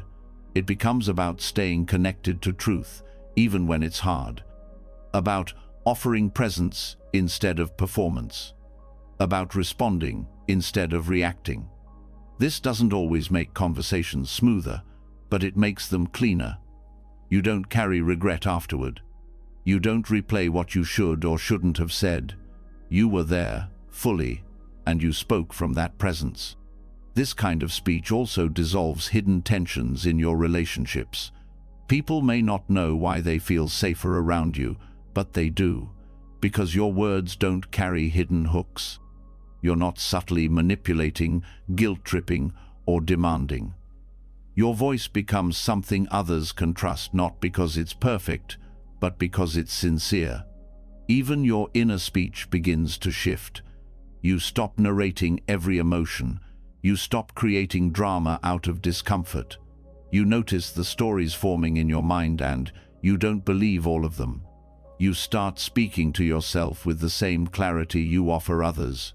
You stop clinging to internal commentary that fuels self-doubt or judgment. You create space in your own mind by letting go of unnecessary commentary. This inner spaciousness supports your outer communication. The less reactive your inner world, the more responsive your words. You're not as easily hooked by others. Their moods don't dictate your speech. Their projections don't throw you off. You stay steady, not because you're detached, but because you're not trying to control anything. You're rooted in presence, not in performance. You also learn the art of not speaking. You realize silence isn't awkward, it's powerful. You stop rushing to fill space. You give others room to find their words. You let quietness say what words cannot. Sometimes the most respectful thing you can offer is your silence, not as withdrawal, but as attention, as reverence for the depth beneath the noise. When you do speak, your words carry energy that comes from stillness, not reaction. People can feel this. It's not about the vocabulary you use, it's about the awareness behind it. You can say something simple and it lands deeply because you meant it. You weren't posturing, you weren't trying to prove, you were just present. This changes how you apologize, how you set boundaries, how you express care. Apologies become sincere, not performative. Boundaries become clear, not confrontational. Expressions of love become gentle, not needy. Everything becomes more honest, not because you're trying harder, but because you're holding less. Letting go of attachment in speech is not about detachment from people, it's about releasing control over how communication unfolds. You say what you need to say, then you release. You listen without planning a rebuttal. You speak without tightening around your image. And when the conversation ends, you don't replay it endlessly in your mind. You let it go. Even difficult conversations become opportunities for growth. You're no longer afraid of disagreement. You don't collapse at the first sign of tension. You trust yourself to speak clearly, and you trust others to respond however they need to. That mutual respect builds a foundation where honesty can thrive. This kind of communication begins to feel effortless, not because you're doing less, but because you're clinging less. Your energy isn't spent protecting your ego, managing perceptions, or chasing approval. It's directed into presence, and from presence, your voice flows naturally, cleanly, without the weight of need. Over time, speech becomes an offering, not a tool. You offer truth, you offer clarity, you offer care, not to get something back, but to express what's real. This is what allows your words to carry power, not volume, not polish, but sincerity rooted in awareness. You begin to feel how every word is a choice, and that choice can either deepen connection or create distance. You're no longer careless with your language. You don't use sarcasm as a shield. You don't hide truth behind politeness. You speak in ways that free, not bind, that open, not trap, that heal, not divide. This is the heart of non-clinging speech, not restraint, but freedom. Not silence for the sake of silence, but words that rise from stillness. It's how communication becomes part of your path, not just as a social skill, but as a spiritual practice, as a mirror for your inner clarity, as a tool for living lightly and honestly in a world that's often loud and reactive. You keep speaking, you keep listening, but now each word becomes a step, each silence a breath, each conversation a chance to offer presence without needing to hold on. You speak, and then you let go. You listen, and then you let go. And in that letting go, something beautiful happens: connection without control, truth without tension, and the quiet knowing that speech, when rooted in awareness, always leads you home. When your words no longer carry the tension of needing to control outcomes, when speech becomes an offering instead of an extension of ego, life begins to feel lighter. Communication loses its edge of urgency. But there's another current, deeper and quieter, still pulling at you. It's subtle, almost invisible. A hum beneath everything you do, the sense that time is running out, that you should be further along, that this moment isn't enough because another one is always waiting.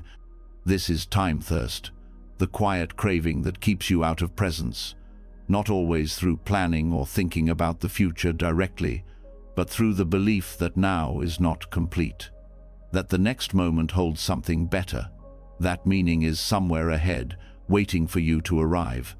And so your mind moves constantly forward, occasionally backward, rarely still. Letting go of this thirst doesn't mean abandoning responsibility or ignoring practical time. It means ending the addiction to future-focused thinking that drains your attention from what's here. It means recognizing that awareness is not trapped inside the clock, that you don't need more time to find peace. You only need less attachment to time's story. In Buddhist thought, the Dhamma is described as akaliko, timeless, not because it ignores the passage of hours or days, but because truth doesn't depend on linear movement. What is real can be known now, not after you improve, not when life feels easier, not once you've earned it, but in this moment, as it is, without delay. The mind resists this. It's been trained to chase, to map progress, to mark milestones. Everything is measured: success, healing, awakening, even rest. The belief runs deep. If you're not moving toward something, you're wasting time. But this creates tension in the body, restlessness in the mind, and dissatisfaction in the heart. Even when things are calm, part of you waits for the next moment to validate your worth. To release this pattern, you don't force yourself to stop thinking about time. You begin by noticing how often your thoughts are tied to it. You pay attention to the subtle ways you project into the future. The quick mental check of how long something will take. The silent pressure that you should be doing something more productive. The background belief that now is only valuable if it leads somewhere. Once you see it, you don't need to fight it. You simply return to what's here. The breath, the sound, the feeling in your hands. You realize that this moment doesn't need to lead to another to be complete. It can just be, and that's enough. Not conceptually, but experientially. You begin to feel the fullness of a moment when it's not being used as a stepping stone. This shift isn't dramatic, it's quiet. A slow dissolving of mental momentum. The mind will still create plans, remember events, hold appointments. That's not a problem. The suffering arises when those mental movements become who you are. When you forget that awareness doesn't move through time, time moves through awareness. You begin to sense the difference between being in time and being aware of time. The former keeps you chasing. The latter lets you observe without being pulled. You can still prepare for tomorrow. You can still recall yesterday, but you stop living in those thoughts. You stop letting them define what's possible now. The feeling of urgency fades, not because life slows down, but because you stop measuring yourself against imagined timelines. You don't need to accomplish more to feel valid. You don't need to reach a certain point to feel complete. The very pressure to become starts to fall away, replaced by the quiet reality of being. This doesn't make you passive, it makes you precise. When you're not rushing, you act with more clarity. You speak when it's needed, not when you're anxious. You rest without guilt. You create without grasping. You work without losing your center. Because time is no longer chasing you, it becomes a tool, not a trap. You also stop fearing time's passage. Aging becomes less threatening, change becomes less disorienting, because you're no longer trying to freeze life in place. You begin to understand that what you really feared wasn't time, it was missing it. And now, being here fully, you're not missing anything.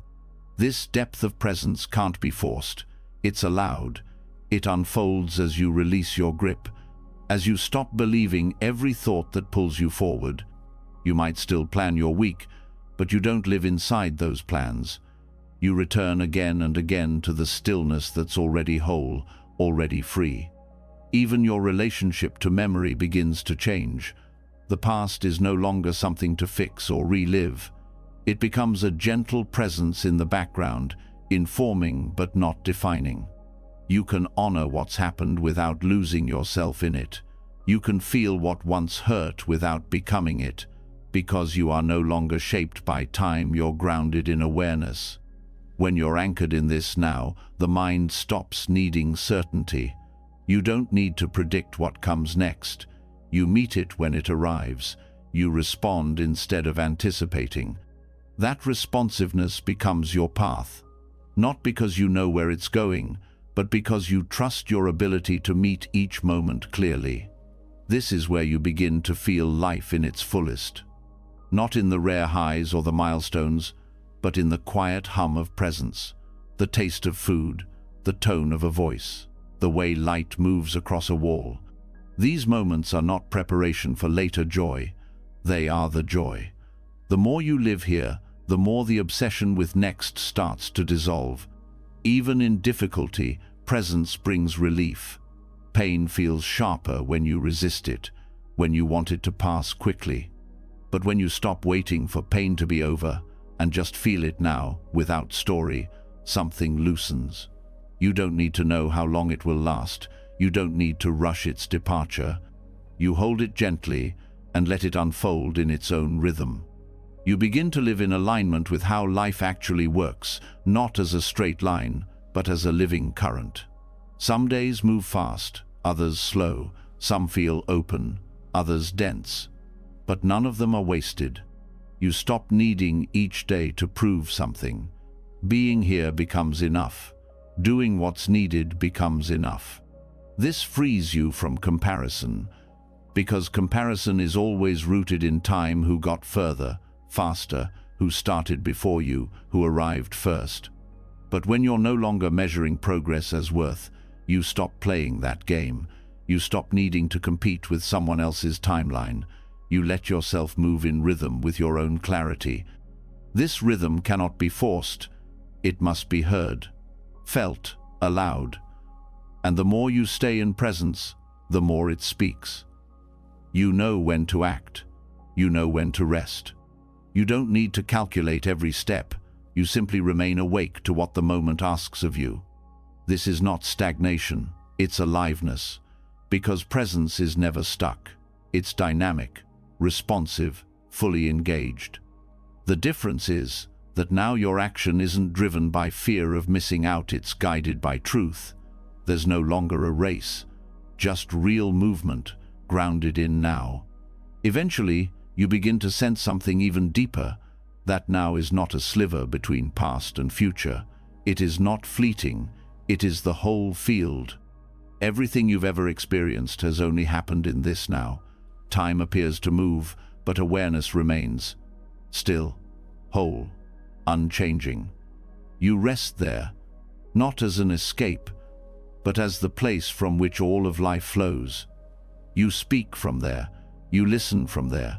You walk from there. And you begin to understand why the teachings say the Dhamma is timeless, because truth does not wait. Awakening is not later. It is here. It is now. Always now. Letting go of time thirst doesn't mean abandoning your life. It means entering it fully, releasing the illusion that peace is elsewhere. Trusting that this moment, touched with full attention, reveals more than any future ever could. You are not late. You are not behind. You are here. And that is everything. Stay here. Keep releasing. Keep breathing into the space that has no schedule. Let the mind move, but don't follow. Let the future unfold, but don't chase. Let now hold you not as a concept, but as your home. The only place you've ever truly been. The only moment that ever was. And the only one you ever need. When you stop chasing time, life becomes quieter. The urgency fades. Your attention returns. You stop measuring the moment, and instead, you begin to experience it. But as stillness settles, you may notice something more subtle that continues to stir beneath the calm: thought. It keeps moving, with or without your permission. It appears like wind, like whispers, like noise in the background. Some thoughts rise softly, others with force. Some pull at you, some confuse you, and many seem to appear from nowhere. The question is, what do you do with all of them? Most people don't notice how automatically they engage with thought. A thought comes, and instantly it becomes real, believed, chased, defended, and without meaning to, you begin building around it. You construct an identity, a storyline, a mood, and before long you're not observing thought, you're inside it, you're reacting to it, trying to solve it, pushing it away, holding on. That's the dam, and it's heavy. The practice is not to stop thought. That's not possible nor necessary. Thought is part of the mind's nature. The shift is learning how to observe without interruption, to stop building dams and let the stream flow. Thought can pass like water when you stop trying to hold it still. This is where clarity lives, not in control, but in relaxed awareness. Vipassana meditation gives you a way to practice this directly. It trains your attention to see thought as movement, not truth. You don't analyze, you don't suppress, you witness. You recognize thought as an object, no different than a sound or a sensation. It comes, it goes. It isn't you. It doesn't need to be acted on. It only needs space. The process begins by anchoring in the body, breath, posture, sensation. These are steady. These are here. As you rest your awareness, thoughts will still arise. They may try to pull you into planning, remembering, judging. You simply notice. Label softly thinking, planning, remembering, and return. Not with frustration, with gentleness. Over and over. At first, this feels repetitive. The mind seems wild. But in time, a gap forms, not between the thoughts themselves, but between the thought and your reaction. You begin to watch without attachment. You see that the thought is not a threat, it's just passing energy, a formation, a habit. It doesn't require your involvement. It doesn't define you. This realization brings relief, because so much mental exhaustion comes not from thought itself, but from believing you need to fix it all. Most of the thoughts that arise don't need solving. They only need witnessing. When you stop interfering, they move on. Like clouds, like weather. They belong to no one. They come, they pass. You remain. As you develop this skill, your relationship with thought softens. You stop resisting negative thoughts. You stop clinging to positive ones. You treat them all with the same gentle curiosity. You realize that thought is not the enemy. Clinging is. Aversion is. The attempt to force clarity when the mind is naturally shifting is what causes confusion. In this stillness, your real intelligence begins to rise. Not the kind that solves with pressure, but the kind that perceives directly. You start to feel decisions before you form them. Clarity doesn't come from effort, it comes from space. When thought flows freely, intuition emerges. Not as guesswork, but as insight from a mind that isn't tangled. This insight doesn't come on demand. It arises when the mental clutter thins.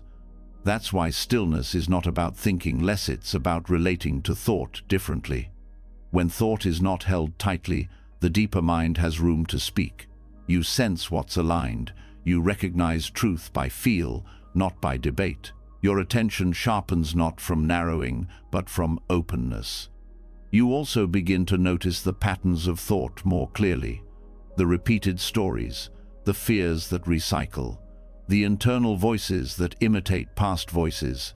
You don't need to change them directly. You watch. And by watching, you loosen their hold. A thought that's seen clearly loses its grip. It can't control what you no longer believe. This watching becomes a way of life, not just a meditation practice. You observe how thought shapes your posture, your speech, your reactions. You catch yourself before you say something reactive. You pause before a defensive comment. You don't interrupt. You don't withdraw. You stay with the inner movement and choose how to respond. This is freedom not from thought, but within it. Even difficult thoughts begin to lose their threat. You see anger arise and don't tense. You watch doubt surface and don't panic. You don't turn away. You don't get swept away. You hold steady, like standing in a river without needing to stop the water. You are not fragile here. You are aware. This doesn't make you distant or removed. It makes you intimate with experience. Because now you're meeting life directly, not through the filter of analysis, not through the haze of interpretation, but through the freshness of each moment. Thought still moves, but it doesn't separate you from what's real. There's also a shift in how you speak. You think more clearly before speaking. You pause naturally. You're not editing yourself, you're allowing the space to hear yourself. And what comes out is more honest, more rooted, because it's not rushed. It's not shaped by anxiety. It's arising from awareness, not habit. This deep listening to your own mind changes how you relate to others. You see how much of communication is people talking through their thoughts, not from their presence. You stop taking things personally. You sense when someone is speaking from fear. You don't respond to the words alone, you feel what's underneath. And often, silence is your answer. You become less reactive in conflict, not because you're suppressing thought, but because you're not entangled with it. You hear your own internal commentary and let it pass. You hear the other person's emotion and stay with it. You don't agree or disagree immediately. You rest in awareness until something clear arises. This presence becomes your boundary. It protects without pushing. Over time, you discover that the mind is never the problem. The problem is believing every thought. Clarity isn't found in controlling the river. It's found in allowing it to move while you remain grounded on the bank. You become less afraid of mental movement. You trust your capacity to observe, to let go, to respond only when needed. Even creativity shifts. You stop forcing ideas. You let inspiration arise from the quiet space between thoughts. You don't rush solutions. You wait, you listen, you allow the unknown. This patience becomes a strength, because now your work flows from awareness, not from pressure. This also transforms how you process emotion. Emotions are not separate from thought, they're often fueled by it. You feel anger, and thought fans it. You feel grief, and thought replays it. But when you watch both the emotion and the thought that feeds it, you hold space for healing. You don't need to suppress feeling, you simply stop adding commentary. As this observation deepens, the self-story starts to dissolve. The narrative that says who you are based on thought begins to lose power. You don't need to be the thinker. You are the awareness that sees thought arise, that sees emotion swell, that sees identity shift, and in that seeing, you are free. This isn't abstract, it's direct, practical. You're not escaping life, you're entering it more fully, without defenses, without illusions, without needing every thought to be true. You remain soft, but awake, engaged, but not tangled. That clarity allows you to move through life with more ease, more grace, more wisdom. Vipassana is not just a technique, it's a mirror. It shows you what's real beneath the noise. And once you've seen it, you stop needing certainty. You stop needing the mind to be quiet before you act. You trust awareness to guide you. You stop fighting the river. You float, you navigate. You let the current carry what it needs to. You build nothing. You block nothing. You simply remain. And in this remaining, you find peace. Not the peace of silence, but the peace of freedom. Thought continues to move, life continues to change, but you are no longer grasping. You are no longer building dams in a river that was never meant to be stopped. You're watching, listening, moving when it's time, and resting when it's not. This is how insight becomes action, how presence becomes power, not from thinking more, but from clinging less, not from stopping the mind, but from seeing it clearly.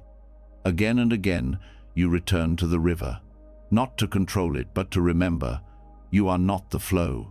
You are the space through which it flows. And in that space, everything you need is already waiting. Quiet, clear, free. When you no longer believe every thought, when you stop reacting to every mental wave, what's left is not emptiness, it's space. That space isn't dull or passive, it's alive. It holds everything without needing to change anything. This space is what lets the mind breathe. It's where awareness rests without gripping, where wisdom speaks without needing volume. And it's within that very silence that a new form of clarity begins to appear, not through movement, but through stillness. Not from doing, but from being. Stillness is not the absence of life, it is the foundation of it. It's not what happens when all activity stops. It's the depth within every moment of activity that isn't rushed. True stillness isn't about outer conditions. It isn't waiting for the world to be quiet. It's an internal posture, one that listens deeply. It's the willingness to pause, not because you're lost, but because you know something meaningful often arises in the space between things. There is a silence inside you that is never disturbed. You may forget it, you may get swept up in noise, but it's always there, untouched, unwavering. Returning to that silence doesn't mean shutting out life. It means listening to it in a new way. It means not needing constant stimulation to feel real. It means honoring the pause before the next thought, the breath before the next word, the stillness before the next move. When life becomes busy, most people look for relief through more doing, solving, fixing, explaining. But that only deepens the noise. The real answer is often the opposite: to stop. To rest in that quiet space where answers arise on their own. To listen without trying to understand. To trust that movement is not the only way to progress. Intentional stillness is not laziness. It is deliberate and full of presence. It's what allows your energy to gather, your vision to return, your direction to become clear again. Without these pauses, even the most skillful action loses its precision. When you act from constant noise, your energy is scattered. But when you act from stillness, your movement becomes clean, uncluttered by fear or impulse. The most powerful shifts often happen in silence, not because silence changes the world, but because it changes how you see the world. In that silence, your perspective recalibrates. You notice what truly matters and what was just habit. You see clearly where your energy belongs and where it doesn't. You feel your breath, your body, your presence in as ideas, but as direct, living experience. Stillness teaches you how to hold discomfort without collapse. It shows you how to meet uncertainty without rushing to escape it. It allows you to stay with what's real, even when it's raw. Because when you're not pushing for the next thing, you start feeling the fullness of what is. You stop treating the present like a means to an end. It becomes the whole path. You begin to understand the difference between being still and being stuck. Stuckness is resistance. Stillness is allowing. Stuckness closes down. Stillness opens up. Stuckness waits with tension. Stillness rests with attention. This awareness dissolves the fear of pausing.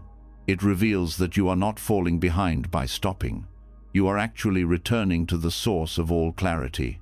In stillness, your senses come alive. You hear more. You feel more. Not emotionally overwhelmed, but present in a way that allows life to touch you without knocking you over. Stillness helps you feel the moment without needing to add anything to it, without judging it, without speeding past it. This also transforms how you interact with others. You stop rushing to fill every silence in conversation. You give people space to speak fully. You listen without preparing your reply. You meet them with presence instead of pressure. And when silence arises, you're not afraid of it. You trust it, because you've seen that silence often says what words cannot. True flow is not just movement, it's the rhythm between movement and stillness. It's the breath in and the breath out, the pause before a choice, the quiet before a response. Flow doesn't mean constant action, it means aligned action. And alignment can only happen when there's space to feel what is true. In this space, you learn to stop reacting out of habit. You don't need to respond immediately to everything. You take your time. You move when the moment asks for it, not when your conditioning demands it. You become more patient not because you're trying, but because you're connected to something deeper than urgency. That patience becomes strength. You become someone who others turn to, not because you have all the answers, but because your presence offers stability. Your stillness allows others to soften. Your quiet listening becomes a refuge, not because you're doing something special, but because you've stopped needing to be anything other than present. Stillness also reveals the subtle attachments you might not have seen before. When you stop moving, you begin to notice the inner cravings, the need for validation, the hunger for distraction, the discomfort with emptiness. These impulses only become visible when you pause. and once seen, they begin to loosen. This loosening is not forced. It happens through gentle awareness. You don't fight the craving, you sit with it. You observe its shape, you allow it to rise and fall. And in that allowing, you reclaim the energy that was tied up in chasing. You find a freedom that no amount of doing could give you. This freedom carries into your daily rhythm. You start building space into your day, not just physical breaks, but intentional moments of inward return. You let your attention settle between tasks. You breathe before entering a room. You give yourself permission to reset before speaking. These moments are invisible on the surface, but they change everything beneath. They create a deeper rhythm, one where you are no longer rushed, no longer pulled by the noise of the world. You still move, you still speak, you still work. But your movement comes from rest. Your words come from silence. Your choices come from clarity, not pressure. Even creativity begins to shift. Instead of forcing ideas, you create space for them to arrive. You let the silence speak first. You trust the gaps. You stop needing everything to be figured out immediately. You start respecting the unknown, because you know that silence is not emptiness, it's possibility. This also transforms how you relate to change. You stop needing immediate answers. You stop fearing transitions. You start feeling the space between what was and what's coming as sacred, not wrong. You stop treating uncertainty as failure. It becomes a doorway, a pause that allows new insight to emerge, a resting point before a new rhythm. In this resting point, you realize something profound. There is no real need to rush. Life unfolds with its own intelligence. You don't have to push the river. You don't have to control what's next. You just need to stay close to presence. That presence becomes your guide. It tells you when to act and when to rest, when to speak and when to listen, when to wait and when to move. You begin to honor transitions as part of the practice, the end of a conversation, the breath between two thoughts, the stillness before a new decision. You stop skipping over these spaces. You stop filling them. You respect them, because you've learned that these pauses are not empty, they are full of guidance. Stillness sharpens your discernment. You stop reacting to surface energy. You start feeling the undertone, the real need beneath the noise, the real timing beneath the pressure. You sense when something needs attention and when it needs space. This intuitive knowing grows not through more effort, but through deeper quiet. And when the time does come to move, to speak, to act, you do so with confidence. Not the confidence of certainty, but the confidence of alignment. You've waited, you've listened, you've moved from stillness. And that kind of movement carries clarity that no rush could ever create. This is the Dharma of stillness, not as a retreat from life, but as the rhythm that brings life into harmony. Not as a way to escape the world, but as a way to meet it with grace. It's the pause that resets your breath, the silence that restores your strength, the space that reconnects you with what matters. You carry this stillness with you, into each step, into each word, into each challenge. You walk not with haste, but with presence, not with anxiety, but with calm. And others feel it not because you say more, but because you need to say less, because your silence speaks clearly, because your stillness moves deeply. This is how flow becomes real, not by constant motion, but by rhythm, not by always doing, but by knowing when to rest. And rest, when done with awareness, becomes your most powerful action. You stop reaching, you stop forcing, you let life breathe, and through that breath, everything begins to align.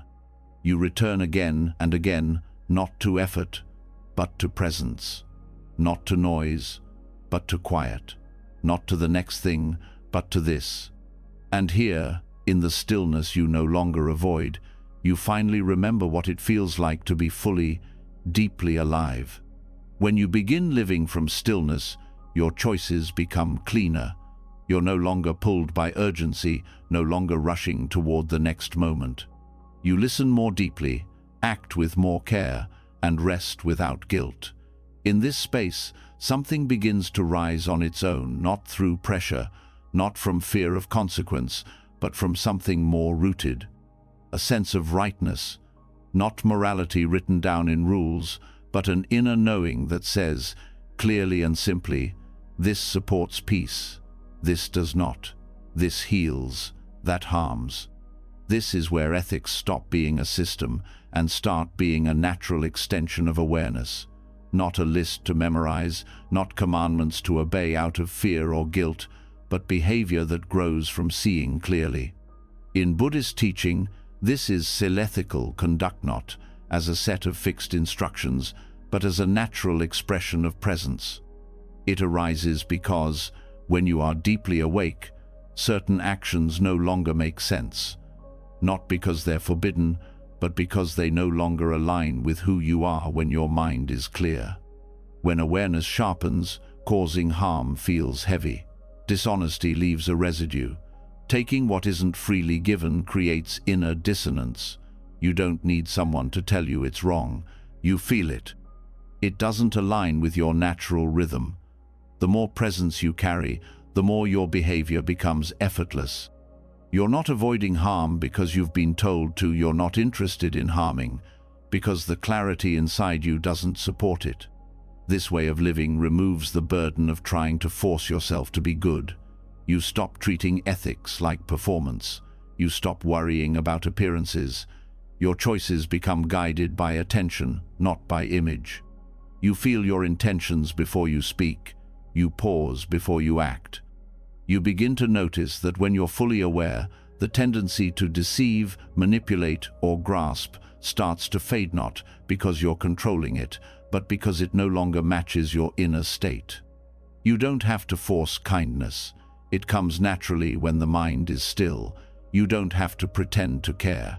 Compassion grows without effort when you are fully present with someone's suffering. You don't have to memorize the rules. You feel what nourishes connection and what disturbs it. You become more honest, not out of obligation, but because truth feels lighter. You're generous, not to gain approval, but because withholding feels constrictive. In this way, ethics become alive, responsive, adaptive. You're not following rules blindly, you're meeting each moment as it comes and sensing what supports clarity and peace. This doesn't mean you always get it right, but when you don't, you feel it. You don't need punishment. You feel the imbalance within, and that becomes your teacher. You begin to see the difference between control and care. Controlling behavior uses morality as a weapon. It tries to manage people, judge them, create categories of good and bad. It tightens.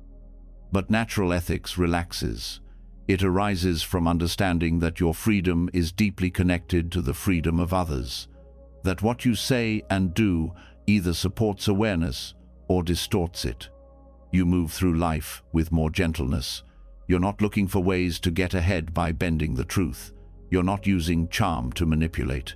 You're not justifying selfish actions with clever thinking. Instead, you feel the subtle difference between wanting and grasping, between truth and performance. And your body tells you, your breath tells you, your nervous system tells you. This kind of ethical living isn't fragile. It's not dependent on someone watching you. It's not threatened when no one's there to praise or punish. It's steady because it comes from within, from your own experience, from watching what creates conflict and what eases it, from recognizing the patterns that lead to more suffering and choosing not to repeat them, not because someone told you to, but because you're tired of the inner friction they bring. You begin to see how dishonesty disturbs your mind. Even small lies leave ripples. Even small acts of greed carry weight. When you're sensitive, when your attention is steady, these effects are clear. You feel the cost. And so, not stealing, not lying, not harming, These aren't restrictions. They are forms of respect. For others, yes, but also for the peace you've cultivated inside. This respect extends to how you use speech. You become more intentional. You speak less often from impulse. You listen more before offering advice. You no longer speak to dominate or impress. Words become something to offer, not something to use. You value honesty, but not bluntness. You value kindness, but not flattery. You know when to speak, and when silence is more honest. Even how you think about others begins to shift. You stop feeding resentment, even if it feels justified. You notice how holding grudges distorts your clarity. Forgiveness becomes less about letting someone off the hook and more about releasing yourself from the poison of carrying it. You're not pretending everything is okay. You're just choosing not to keep burning from within. Natural ethics also affects how you relate to desire. You stop taking whatever you want just because you can. You recognize that craving can grow endlessly if left unchecked. You see how consumption, even when available, often leaves you more restless than before. So you learn to pause, to check, to feel if what you're reaching for is needed or just habit. In this way, restraint is not about deprivation, it's about freedom. You're no longer ruled by every urge. You don't need to satisfy every impulse. You feel more stable because you're not constantly pulled. And that stability makes you strong. Not hard, not cold, just deeply centered. That center becomes your guide. You don't look outward for rules. You look inward for clarity. You don't argue about what's right or wrong in theory. You pay attention to what creates peace and what disrupts it. You learn from your own life.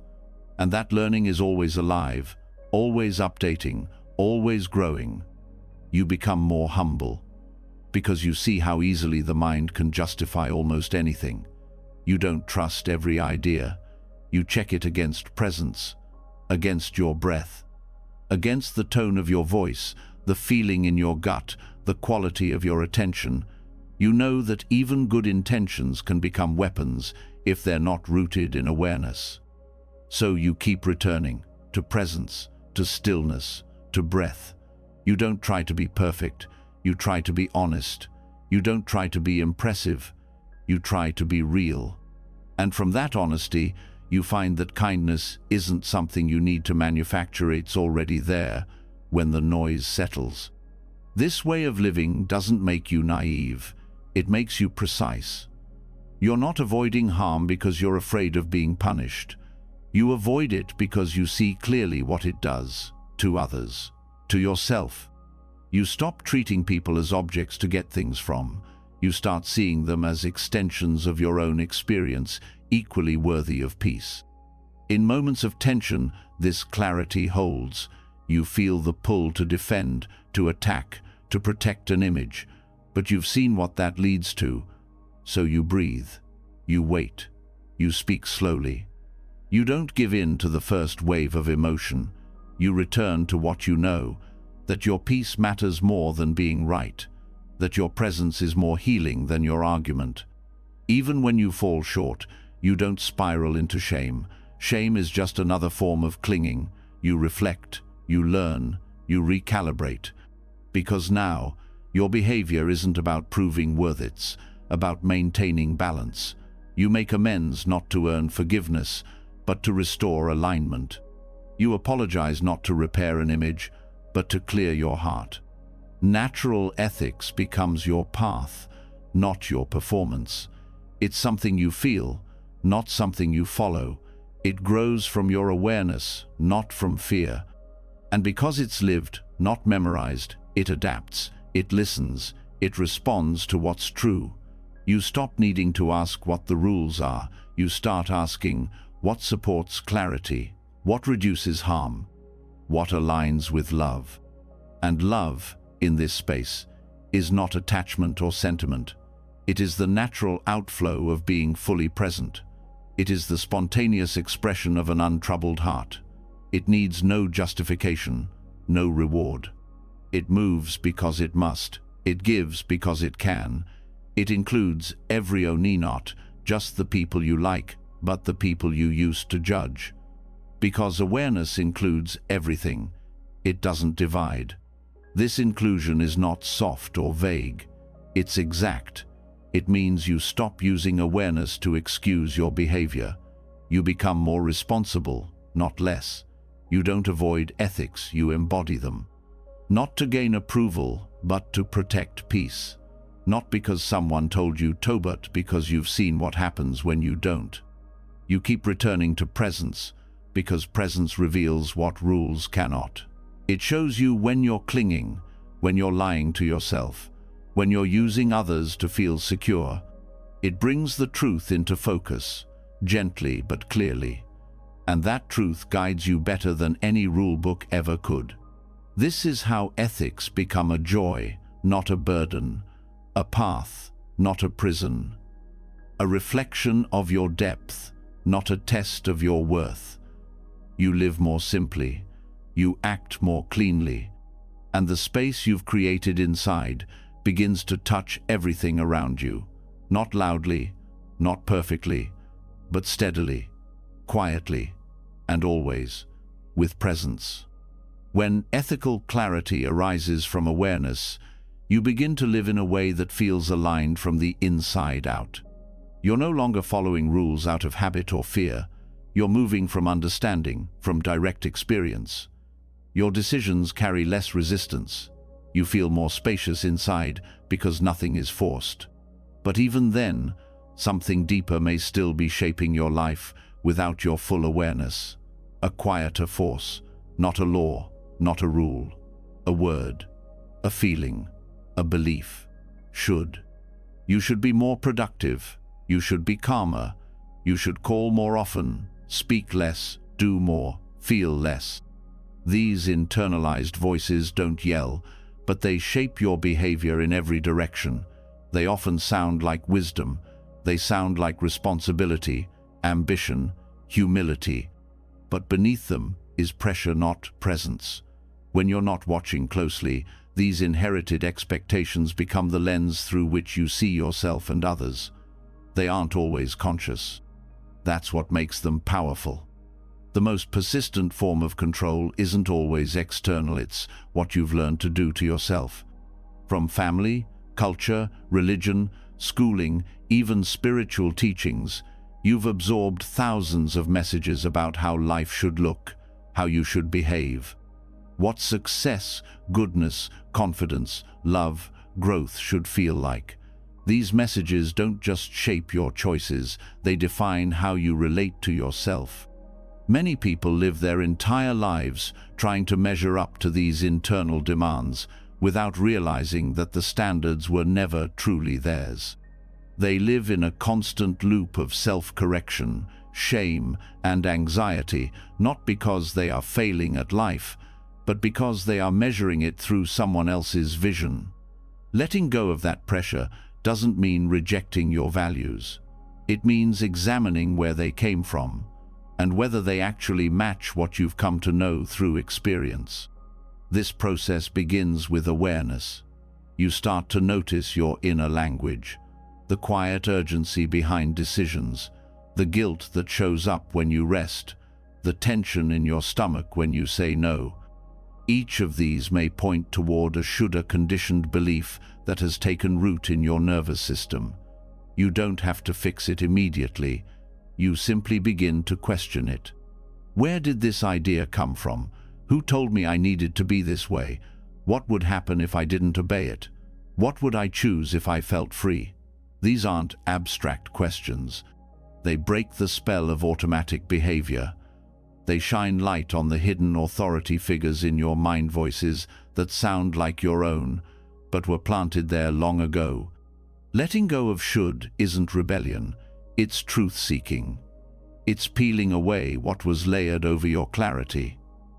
Often, these beliefs were created for protection, to belong, to avoid punishment, to win love.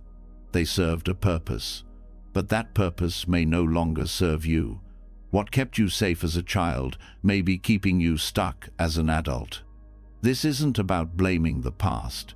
It's about seeing that you're no longer required to live by it. You don't have to remain loyal to ideas that no longer match your experience. You don't have to keep proving anything to a voice that's never satisfied. And you don't have to feel guilty for choosing a life that looks different from what was expected. You begin to find your own rhythm, your own voice.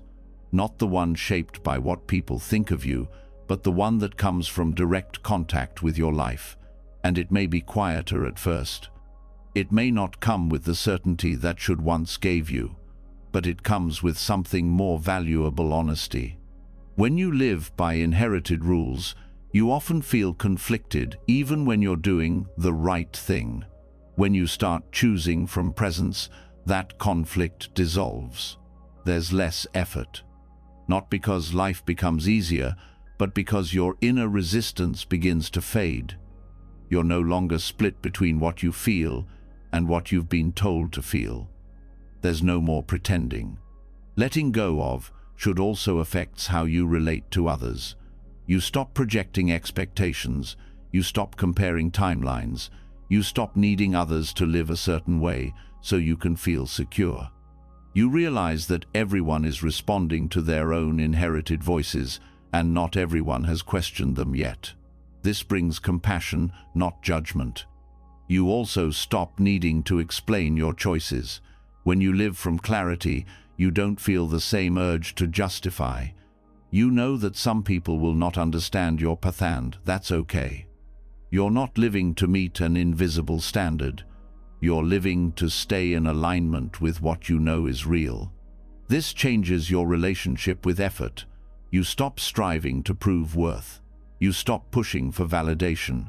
You don't abandon effort, you refine it. Your energy is no longer consumed by trying to be good enough. It's directed into what actually matters, what brings peace, what feels alive. You also notice where guilt used to lead. The subtle shame after saying no, the self-judgment for needing rest, the pressure to keep up. Each time guilt arises, you pause. You ask, is this mine? Or was it given to me? This pause doesn't mean you avoid responsibility. It means you carry it from choice, not from fear. As the grip of should loosens, your inner world becomes lighter.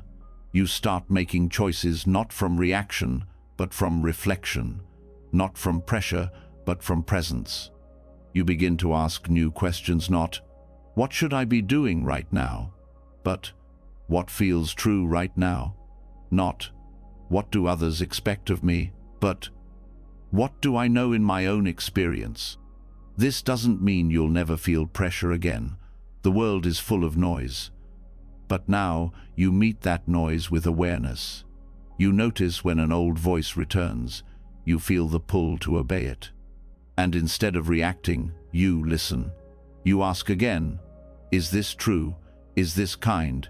Is this helpful? And slowly your answers become clearer. This clarity is not rigid. It evolves. It grows with you. What feels right today may not feel right next year, but the difference is, now you are the one listening. Now you are the one choosing. No longer following default settings. No longer outsourcing your authority. This is what maturity feels like, not control, but conscious alignment. This kind of living requires honesty. You will see where you've been performing, where you've been trying to appear good, wise, useful, lovable. You'll feel the grief of living for others' approval. You'll feel the cost of abandoning yourself to meet someone else's expectations. Let yourself feel it. That grief is sacred. It means you're waking up. From here, you begin to trust yourself in a new way. Not the self shaped by ego, but the self you return to when all the roles fall away. You become less reactive to praise, less crushed by criticism. You stop editing your truth just to be liked. You start telling the truth because not telling it feels heavier. And in that honesty, you find connection not just with others, but with your own life. You stop needing every answer. You stop clinging to perfection. You let things unfold. You let people be who they are. You give yourself permission to be uncertain, to try, to fail, to begin again. That's how you begin to live in flow, not because you're doing it all right, but because you're doing it with full presence. You become someone who others feel safe around, not because you fix them, but because you're not pretending. You don't need them to fit your story. You don't carry invisible expectations. You let them be where they are. And that spaciousness is healing. That freedom invites truth. Letting go of should doesn't lead to chaos. It leads to responsibility rooted in awareness. You begin to respond to life as it is, not as someone told you it should be. You become more creative, more honest, more grounded. You act from clarity, not conditioning, from love, not pressure, from alignment, not fear. And all of this begins with one question. A soft, honest question asked in silence. What am I still holding that isn't mine? Let that question guide you. Let it reveal. Let it unwind the old shapes. You don't have to rush. You don't have to fix everything overnight. You only need to begin where you are. Keep returning, keep questioning, keep softening the grip of those internal rules. They are not you. They were given to you. You're allowed to let them go. You're allowed to choose again. And as you do, life begins to flow not according to anyone's plan but according to your own truth. Quiet, simple, real, free. When you stop living from the weight of other people's expectations, something remarkable begins to happen. Your energy returns. Your voice becomes clearer. You feel yourself moving from an inner truth, not from obligation. But in this return to presence, another deep question quietly arises. What about all that came before? The choices made in the past, the patterns inherited, the actions taken without awareness. What happens to all that momentum? This is where karma becomes more than a mystical concept or a moral scoreboard. It becomes a living stream. Not a rigid accounting system, but a flowing field of cause and effect, always in motion, always responding to intention. Karma is not keeping score, it's shaping direction. Every word, thought, and action sends a ripple, not as punishment or reward, but as movement. If you see karma only as judgment, you live in fear. You believe you must pay for every misstep, carry the past like a burden, and prove your worth by perfect behavior. But that's not how karma works. Karma is not a prison, it's a process. And you are not being sentenced. You are being invited to participate. Karma is movement, not memory. It is not waiting to punish. It is simply responding to where your energy flows. If you act from anger, your experience will be shaped by the mind of anger. Not because the universe is angry at you, but because anger brings contraction. If you act from clarity, your experience will reflect that clarity, because clarity opens space. This is why karma is not fixed. It's fluid. You are not trapped by your past. You are influenced by it, yes. But at every moment, you are stepping into the stream again. And the quality of that step determines what comes next. Not by fate, but by rhythm. Not by punishment, but by direction. The key to working with karma is understanding intention. Action alone is not the full picture. The mind behind the action is what gives it shape. You can give with resentment, and it creates tension. You can speak truth with cruelty, and it creates harm. But when the heart is clean, even small acts ripple with grace. Intention does not need to be perfected, needs to be seen. That seeing begins with attention.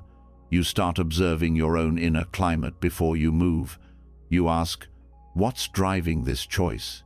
Is it fear, guilt, greed, or is it generosity, care, curiosity?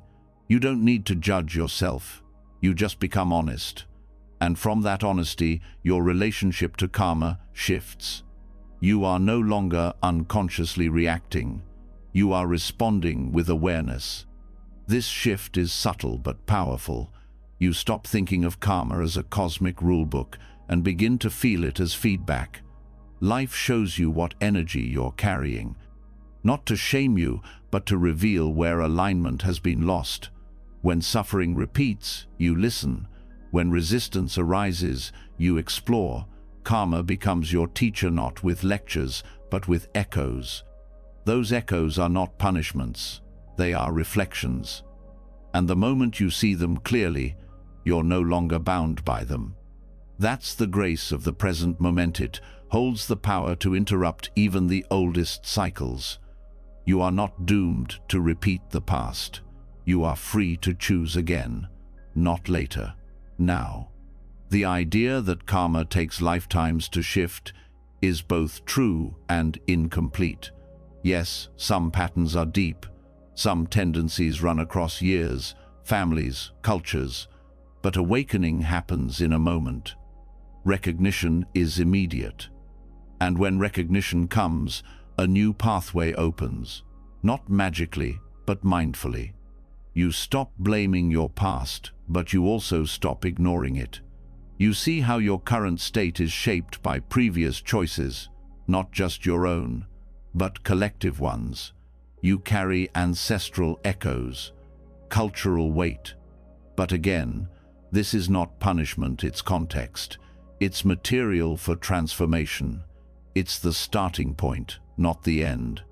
When you understand karma as a stream, you begin to engage with it gently. You don't panic when mistakes happen. You feel the ripple. You correct course. You don't obsess over perfect purity. You aim for sincerity. You start moving through life less like a performer and more like a participant in an unfolding field of energy. This deepens your sense of responsibility, not as burden, but as privilege. Your choices matter not because you'll be rewarded or punished, but because they shape the field for yourself and for others. You start seeing even your smallest actions as part of a larger dance. You become more careful, not out of fear, but out of love. This care becomes effortless when rooted in awareness. You no longer need external motivation. You're not obeying laws. You're responding to reality. You see what heals. You see what harms. You stop trying to outsmart karma, and instead, you step into it with integrity. You also begin to forgive more easily. Yourself, others. You realize that everyone is acting from their own level of understanding, that much of what people do is shaped by pain, by fear, by patterns not yet seen. Forgiveness does not erase karma, it releases entanglement. It frees you from needing to carry what no longer belongs to you. Forgiveness is not permission. It's clarity. It's stepping out of the stream of reactivity and choosing peace. It's not forgetting, it's remembering that you are free to move differently now, even if others don't. Even if the world isn't fair, karma doesn't promise fairness.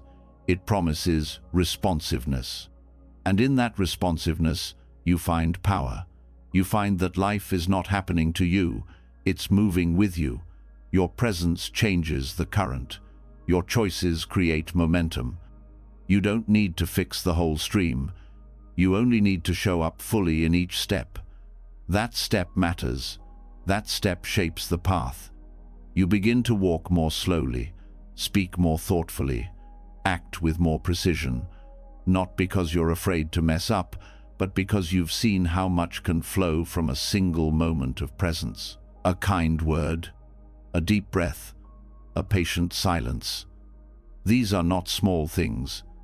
They change everything. Over time, your karmic patterns become less dense. You still feel anger, but you don't act from it. You still notice fear, but you don't follow it. You see old reactions rise, but now you have space. You don't suppress them, you let them pass.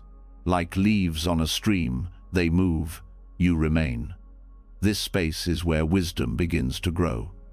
You start sensing what to do without needing to analyze everything. Your decisions become more intuitive, not reactive, not strategic, just aligned. You're not rushing to avoid pain. You're moving from inner clarity, and the results feel different, less entangled, more free. You don't fear karma anymore. You respect it. You learn from it. You listen to it. It's not your enemy, it's your mirror. And when you meet it with openness, it guides you not toward perfection, but toward integration. This integration touches every part of your life. You stop compartmentalizing. Your work, your relationships, your inner world, they all become part of the same flow. You don't try to act one way in public and another in private. You stop splitting yourself. You live from one stream, clean, simple, clear. You also begin to trust the timing of your own unfolding. You stop rushing to undo every mistake. You know that seeds take time, that growth is not linear, that some lessons are slow and sacred. You walk with patience, not resignation, but reverence. And when challenges come, you don't collapse. You stay in the stream, you feel the weight. You ask what it's teaching. You let it shape you without hardening you. Even in difficulty, you know you're not being punished, you're being refined. This refinement is gentle, not through force, but through repetition, returning to presence, returning to the breath, returning to what's needed now, again and again, choosing alignment, letting the stream move, letting it teach, letting it clear what no longer serves. Eventually, the stream carries you, not like a current sweeping you away, but like a rhythm supporting your steps. You're not pushing anymore. You're not calculating. You're simply living, awake, present, free from fear, free from past, free from future. You no longer treat karma like a ledger of who you've been. You see it as a path you're shaping now, not by erasing the past, but by responding to it with new clarity. Each action, a drop in the stream. Each word, a ripple. Each breath, a choice. And in those choices, you are not earning your worth. You are revealing it, moment by moment, thought by thought, intention by intention. A stream unfolding from the deepest part of you, quiet, powerful, and always flowing forward. When you no longer treat karma as a rigid ledger and instead meet it as a flowing stream, your actions lose their heaviness. Each intention becomes lighter, more responsive, more honest. You stop bracing for punishment or chasing reward. You begin to live in rhythm, not reaction. From here, something deeper begins to stir, something softer, a current that has always been beneath the layers of strategy, fear, and self-protection. It is the impulse to love, not the kind born from longing or needing, but the kind that simply wants to give. Love is often misunderstood as attachment. It gets tangled in wanting, in holding, in hoping someone or something will complete you. But when you begin to see life clearly, when you rest in awareness and move in presence, you notice a different kind of love. A love that doesn't bind, a love that doesn't need to possess, a love that doesn't arise from emptiness, but from fullness. This love is meta-loving kindness, not romantic, not transactional, not based on what someone gives you, but offered simply because love is the most natural thing to offer when you stop grasping. Metta is not weak, it's not sentimental, it's powerful because it's rooted in clarity, it arises without condition, and it continues without clinging. When the heart is bound, it contracts. It becomes selective, guarded, defensive. It measures who deserves care. It builds walls. It closes quickly when someone disappoints. But when the heart unbinds, it expands, not because everyone is safe or easy to love, but because your love is no longer about the other. It's about your own capacity to remain open. You don't need people to be perfect for your heart to stay soft. You no longer offer kindness in exchange for comfort. You offer it because it's what aligns. You offer it because you've seen that grasping creates suffering, and that when you let go, love flows freely, not as attachment, but as truth. This doesn't mean allowing harm. It doesn't mean losing your boundaries. In fact, it strengthens them, because now your love is not driven by fear of being alone or desire to be needed. It is given from clarity, not desperation. And from that clarity, you know when to stay and when to walk away. You know when to forgive and when to let go. Your kindness is firm, not fragile. Metta begins with the self, not as ego, but as practice. Because if you cannot offer gentleness to your own heart, your love for others will be distorted. It will carry the hidden weight of self-rejection. So you start where you are. You soften toward your own pain. You recognize your own effort. You speak inwardly with respect, not criticism. Not because you're perfect, but because you're worthy of compassion. Loving yourself without grasping means you stop needing to fix everything before resting. You stop needing to meet some imaginary standard before you feel peace. You offer warmth to the places inside that still ache, not to change them, but because they hurt. You allow yourself to be whole even as you heal. This inner unbinding changes your outer relationships. You no longer use love as a form of control. You stop keeping score. You stop loving in order to be loved. You stop performing kindness to stay safe. Love stops being a transaction and becomes an expression of presence. It flows when it's true and rests when it's not. There is no pressure in this love, no rush. You give without emptying yourself. You listen without losing your center. You support without absorbing pain that isn't yours. Because when your love is not attached to outcome, it's free to be clean, not filtered through expectations, not twisted by need. Just love, as it is. You also begin to see that love is not always soft. Sometimes love is space, sometimes it is distance, sometimes it is a boundary.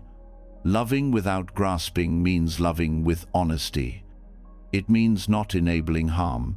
It means not clinging to someone just because you've built stories around them. You let people be who they are, not who you want them to be. This requires courage. It requires releasing the hope that someone will finally meet all your needs. It means standing in the truth that no one is responsible for your wholeness. And from that truth, love becomes lighter. You give because it's your nature, not because you're hoping to be saved. Even your understanding of connection begins to change. You stop searching for completion in others. You stop assigning people roles they never agreed to play. You meet them where they are. You let the relationship evolve or dissolve without panic. You recognize that no bond is permanent, and so every moment of real connection becomes sacred. In Metta, love is not limited to intimacy. It expands outward. It touches strangers. It includes people you disagree with. It even reaches those who have caused harm, not by denying pain, but by refusing to carry hatred. Because hatred binds you, resentment drains you, metta frees you. It lets you love without needing the past to change. This kind of love is not emotional indulgence. It's clarity. You love because love clears the heart. It doesn't mean you excuse harm or avoid truth. It means you stop choosing bitterness as a shield. You stop closing off your own joy just to punish someone else. You stop waiting for perfect conditions before letting love move. As this practice deepens, you feel the difference between love and attachment more clearly. Attachment is tense. Love is open. Attachment demands. Love gives. Attachment fears loss. Love accepts change. And when you unbind the heart, you stop mistaking one for the other. You can still feel sadness when love shifts, but it doesn't break you. because you were never clinging to the person you were allowing love to move through you. That love is still there. It may no longer attach to a form, but it continues. Because love doesn't need a direction, it just needs space. That space grows when you stop trying to protect your heart from breaking, because it will break, again and again. But each time, it breaks open, not down. And what comes through the cracks is more tenderness, more depth, more understanding. You stop fearing pain. You meet it as part of loving fully. You don't run from loss. You don't run from impermanence. You let love come and go like breath, each expression complete, even if brief. You stop needing guarantees. You rest in the knowing that love is not in the object, it's in the offering. This allows you to hold joy more lightly. You stop grasping at good moments. You enjoy them fully while they're here. And when they pass, you don't cling. Because you trust that what matters isn't the length of an experience, but the presence within it. That's what makes love alive. You start seeing the beauty in simple expressions, a kind glance, a generous word, a quiet presence. You stop waiting for grand displays. You stop measuring love by intensity. You begin to understand that consistency, honesty, and spaciousness are what make love sustainable. You also begin to love in ways that don't need to be seen. You offer kindness anonymously. You wish well silently. You bless others without needing them to know. This invisible love is not less powerful, it's often more pure, because it comes with no strings. The heart, when unbound, becomes generous, not only with others, but with yourself. You stop punishing yourself for not being perfect. You stop holding on to shame like a badge. You begin to forgive, not to forget, but to release the grip, to give yourself back to the present. Forgiveness becomes an act of love, not approval. You let go of what you no longer need to carry. You stop demanding that the past change. You learn from it. You bow to it. And then you return to what is now. That return is where love always lives. You don't need to be healed to love. You don't need to have it all figured out. You only need to stay present, to stay soft when you want to close, to remain open even when it hurts. That openness is your strength. It's what makes your love resilient. You keep offering metta not to change the world, but because the world changes when love moves without resistance. Even if no one notices, your presence shifts the field. Even if nothing looks different, your heart has left a trace, a silent warmth, a small freedom. Love without grasping is not a technique, it's a return, a coming home to what you are when the stories fall away, when the mind stops managing, when the body breathes fully. You become less concerned with being loved. You become more focused on being loving. And that loving is not about effort. It's not about performance. It's about remembering. Remembering that you don't have to earn the right to care, that you don't have to hold to feel deeply, that you can let life pass through you, and in that letting go, love becomes who you are, quiet, steady, free. When the heart stops grasping, love stops needing to explain itself. It no longer seeks labels or certainty. It becomes spacious, patient, and free. You give not to receive, but because giving is your nature. You let go not to detach, but to remain open. This softness doesn't come from weakness, it comes from the strength of not needing to control. But even as the heart softens and presence deepens, the mind still sometimes demands clarity. It wants answers. It wants the world to make sense. It wants straight lines in a universe drawn in circles. And yet, life doesn't always offer clarity in the way the mind expects. Often, the more awake you become, the more contradiction you see. The more wisdom deepens, the more questions dissolve before they're answered. You find yourself facing things that don't fit into categories, truths that seem to cancel each other, emotions that don't align with logic. choices that aren't clearly right or wrong. And if you're not careful, the mind will panic in the face of this. But you don't need to fix the confusion. You can learn to stay with it. Zen points you toward this space, not the space of answers, but the space of not knowing. Not as ignorance, but as intimacy with life's mystery. In Zen, you're not trying to figure everything out. You're letting go of the idea that everything needs to be figured out. You learn to rest inside paradox, to find peace not after clarity, but before it. This begins with shifting how you relate to confusion. Instead of tightening, you open. Instead of rushing for the right answer, you slow down enough to feel the question fully. The question becomes your teacher. You hold it like a cup of tea, warm, alive, enough. You don't pour it out just because it isn't sweet. Zen uses koan, short, paradoxical stories or statements to dissolve habitual thinking. A koan is not a puzzle to solve, but a mirror to look into. It confuses you on purpose. It confronts the mind's need for resolution. It pulls you into a space where logic breaks and insight begins. Koans don't give you something to figure out. They invite you into direct experience. They show you how often your mind seeks comfort in conclusions. When a teacher asks, "What is the sound of one hand clapping?" the question isn't absurd, it's alive. It pushes you beyond words. It reveals the space between thought and knowing. That space is where presence opens. Living like this means becoming comfortable with not knowing, not giving up your intelligence, but allowing deeper intelligence to move through you. You stop needing to define every feeling. You stop needing to explain every experience. You stop needing to choose between two extremes. Instead, you learn to rest in the middle, not indecisive aware. The mind loves binaries, right and wrong, success and failure, good and bad. But most of life doesn't live in those lines. Most of life is both and neither. It shifts, it blends, it contradicts itself. Zen invites you to meet that directly, to stop forcing clarity where there is only movement.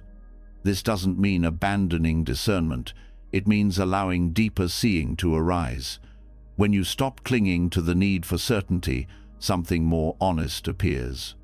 You see the situation as it is, not as your expectations wanted it to be. You stop reacting from habit and start responding from spaciousness. Confusion becomes part of the path. You let it be here without pushing it away. You ask, "What is this moment teaching me that clarity cannot?" And often, the lesson is patience, presence, humility, the ability to meet life without needing it to fit your ideas. This way of living allows more curiosity. You become softer in conflict. You listen more openly. You stop needing to win arguments. You let others have their truth without needing to destroy it. You don't become passive. You become rooted in something deeper than opinion. Paradox begins to feel natural. You can hold two truths at once. You can be strong and tender, clear and uncertain, grounded and evolving. The tension between opposites is no longer a problem. It becomes the space where growth happens. The pressure to be one thing dissolves. You're allowed to be fully human. Even your inner world becomes more spacious. You stop judging yourself for feeling mixed emotions. You stop dividing parts of yourself into acceptable and unacceptable. You hold your joy and grief in the same breath. You stop trying to force harmony. You let wholeness arise from allowing all of you to be here. Zen teaches you to sit with what is, even when it's uncomfortable, especially when it's uncomfortable. You stop using thought to escape the moment. You use attention to enter it more fully. You don't need the moment to be resolved. You just need to be awake in it. This way of being deepens your trust in the unknown. You stop demanding guarantees. You don't rush to label experiences as good or bad. You let them unfold. You listen to what they reveal over time. That patience becomes your teacher. You realize that not knowing is not a weakness, it's a space where truth has room to grow. In practical life, this looks like choosing honesty over perfection, choosing listening over defending, choosing quiet over certainty. You become more comfortable saying, "I don't know," not as a lack of power but as a sign of deep awareness. You stop pretending. You start resting in the truth of the moment, even when it's incomplete. This helps you become more skillful in uncertainty. You respond to changes with less panic. You adapt with less resistance. You don't need to predict every outcome before taking a step. You don't need a 5-point plan to have faith. You walk one step at a time, staying close to what's real. Even spiritual practice becomes more alive. You stop measuring progress. You stop needing to feel a certain way. You stop looking for proof that you're evolving. You simply return to breath, to silence, to the space where nothing needs to make sense. And in that returning, you find the most unexpected thing: peace. Because peace is not the result of solving everything. It's the absence of needing to. It's the space that opens when you stop resisting what is unresolved. It's the calm that arises when you stop grasping for control. You also stop needing life to be fair or logical. You stop insisting that things work out in neat lines. You allow messiness. You allow contradiction. And in that allowing, you discover grace. Grace that holds what the mind can't understand. Grace that doesn't need everything to fit before it flows. This changes how you move through relationships. You no longer demand consistency from others. You stop expecting them to be the same person every day. You allow room for contradiction, for complexity, for change. You learn to love without understanding everything. You listen more, fix less. You also stop needing yourself to be figured out. You stop analyzing your every thought.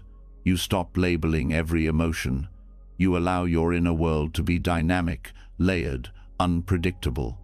You learn to meet yourself with the same openness you offer others. That compassion becomes a daily practice, not from sentiment, but from truth. Zen invites you to live more lightly, not carelessly, but without needing to hold everything in place. You don't need to know where you're going to walk with purpose. You don't need to have answers to live with integrity. You simply show up, fully, with presence, with curiosity. Koans, like life, don't always resolve. They open, they stretch, they dissolve boundaries in your thinking. They are not meant to be understood, they are meant to wake you up. Life is the same. It isn't asking to be decoded, it's asking to be lived, not controlled, not explained. Just met fully, honestly, without flinching. So let the contradictions stay, let the mystery breathe, let the not knowing be sacred. There's more clarity in openness than in the illusion of certainty. There's more truth in questions that are lived than in answers that are memorized. And the next time your mind tightens around a need for clarity, pause, feel the breath. Notice the urge to resolve, and gently let it go. Let life remain open. Let paradox be a doorway.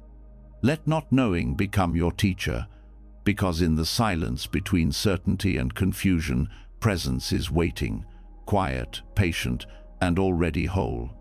When you stop needing everything to make sense, a new kind of presence opens. You no longer live in the tension of always solving. You start moving with life instead of against it.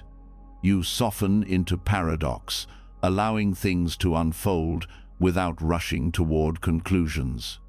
And in that openness, something subtle begins to draw your attention inward, not to another idea, not to another explanation, but to the breath, the simplest thing, the first and last thing, the most overlooked teacher of all. The breath is not asking to be controlled. It never was. It's been happening your whole life without your effort. And yet, you've spent so much time trying to manage it, adjusting it, shaping it, making it right. But the truth is, the breath knows how to move without your interference. And once you begin to trust that, you start to learn the deepest lesson it offers. Life doesn't always need your doing. Sometimes it only needs your allowing. Letting the breath breathe you means stepping out of the role of the controller. You stop manipulating. You stop trying to optimize every sensation. You stop forcing rhythm.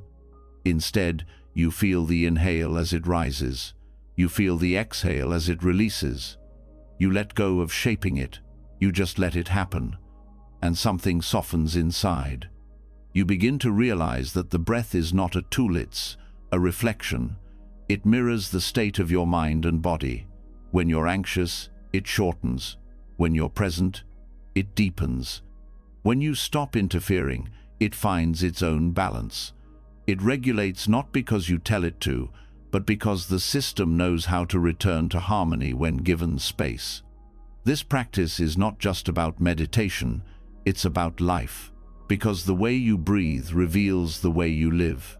Are you grasping? Are you holding? Are you afraid to release? Are you trying to get to the next moment before this one is complete? Letting the breath breathe you shows you all of this without judgment, just observation. Non-doing begins here, not as passivity, but as receptivity. You're not giving up movement. You're shifting the source of movement.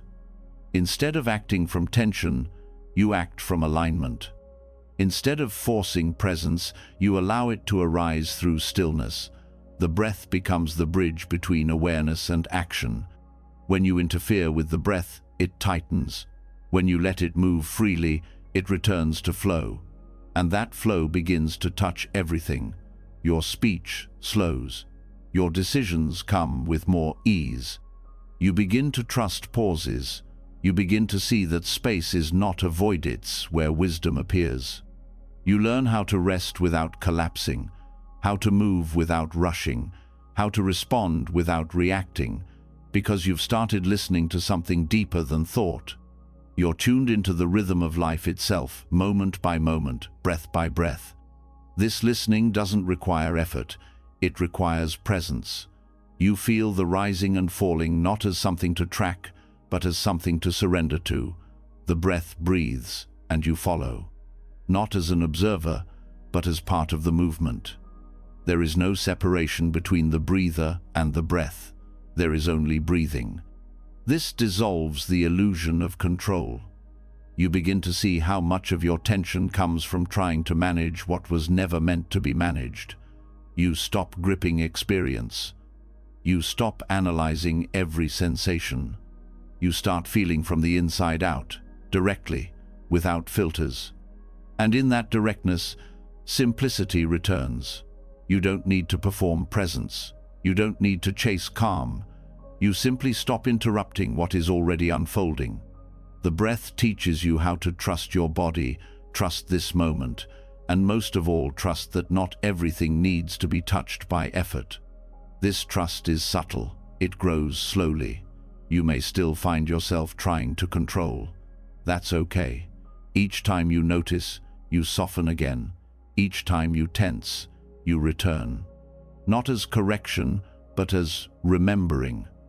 The remembering that life knows how to live itself, and your breath is proof. In time, this relationship becomes embodied. You begin to live from your center, not as a technique, but as a state of being. You stop living on the edge of anxiety. You drop into yourself. You carry a quiet awareness that doesn't need to comment on everything. You're present, but not performing. This presence carries into your choices. You start making decisions from a place of steadiness, not urgency, not fear. You wait for the natural timing. You don't rush the moment. You don't override your intuition. The breath becomes your compass. If it tightens, you pause. If it opens, you move. You begin to respect the intelligence of rhythm. You see how every inhale is a beginning, every exhale a letting go. Every pause between is a space of potential. You stop filling the spaces with noise. You let the quiet speak. This quiet reveals your patterns. You see how often you interrupt your own rest, how often you reach for stimulation out of habit, how often you resist stillness because it feels unfamiliar. But now, instead of avoiding that discomfort, you stay. You let the breath guide you through it. You let yourself feel without needing to fix. This feeling is not always pleasant, but it's honest. You stop chasing peace as a sensation. You start seeing peace as the absence of resistance. And the more you stop interfering, the more you feel the peace that was always waiting beneath your effort. The breath shows you how to live without bracing, without rushing, without tightening around what you cannot control. It teaches you that presence doesn't require intensity. It only requires contact moment by moment, without needing anything to be different. And that contact transforms your nervous system. You start to feel safe without needing certainty. You rest without needing exhaustion to justify it. You begin to live in alignment with the body's wisdom. You're no longer overriding its signals. You're listening, responding, trusting. This creates space inside you, a space that others can feel. You become more grounded in conversation, more available in connection. You don't disappear into your mind. You stay with what's real. Even when emotions rise, you remain anchored not by force, but by breath. You stop needing to be impressive. You stop performing calm. You stop trying to seem present, because you're no longer operating from effort. You're moving from simplicity. The breath breathes you, and that is enough. This also affects how you engage with change. You no longer grip when life shifts. You don't try to control the rhythm. You let it move through you like breath. Each change a new inhale, each loss a full exhale. You let go without collapsing. You receive without grasping. This receiving is not passive. It's awake, attentive. You're not disengaged. You're simply not rushing to manage every detail. You trust that presence is enough. That awareness is intelligent. That the breath carries insight if you stop drowning it in control. And this changes how you relate to effort itself. You still act. You still engage. But now the effort is clean. It's not compulsive. It's not anxious. It's not driven by fear of not doing enough. It's rooted in response, not reaction, in flow, not force. Letting the breath breathe you is the practice of surrender. But it's not about giving up. It's about returning to what moves on its own, what rises and falls without your control, what carries you when you stop resisting. You realize you are not the source of life. You are the space it moves through. And the more you step out of the way, the more clearly it flows. The more peace you carry, the more trust you embody. Not as belief, but as breath, always moving, always returning, always home. You've now traveled through the deepest waters of stillness, breath, thought, impermanence, love, and presence. You've touched the quiet truth behind flow, not a method, but a remembering. That life is not a problem to solve, but a rhythm to trust. That you don't need to grip every moment. You only need to soften into it. You've seen that flow isn't passive. It's not drifting. It's wise responsiveness. It's living without clinging, loving without losing yourself, speaking without building walls, feeling without fearing the wave. You've been invited to rest inside the breath, to let go of old roles, and to question the voices that told you life had to be earned. Now, you don't have to hold all of it. Just let the parts that touched you settle quietly in your heart. Let them rise again tomorrow, or the next day, or whenever they're ready. You don't need to force change. You are already flowing in the right direction. Slowly, naturally, lovingly. If you made it to the end, drop a comment below and write, "I trust the flow."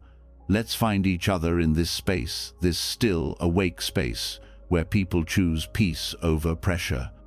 And if you found even one breath of comfort, one moment of clarity, one spark of insight in this journey. Don't forget to subscribe to the channel. There's more waiting for you. Not more noise, more quiet truth. Let's keep growing together, one breath at a time.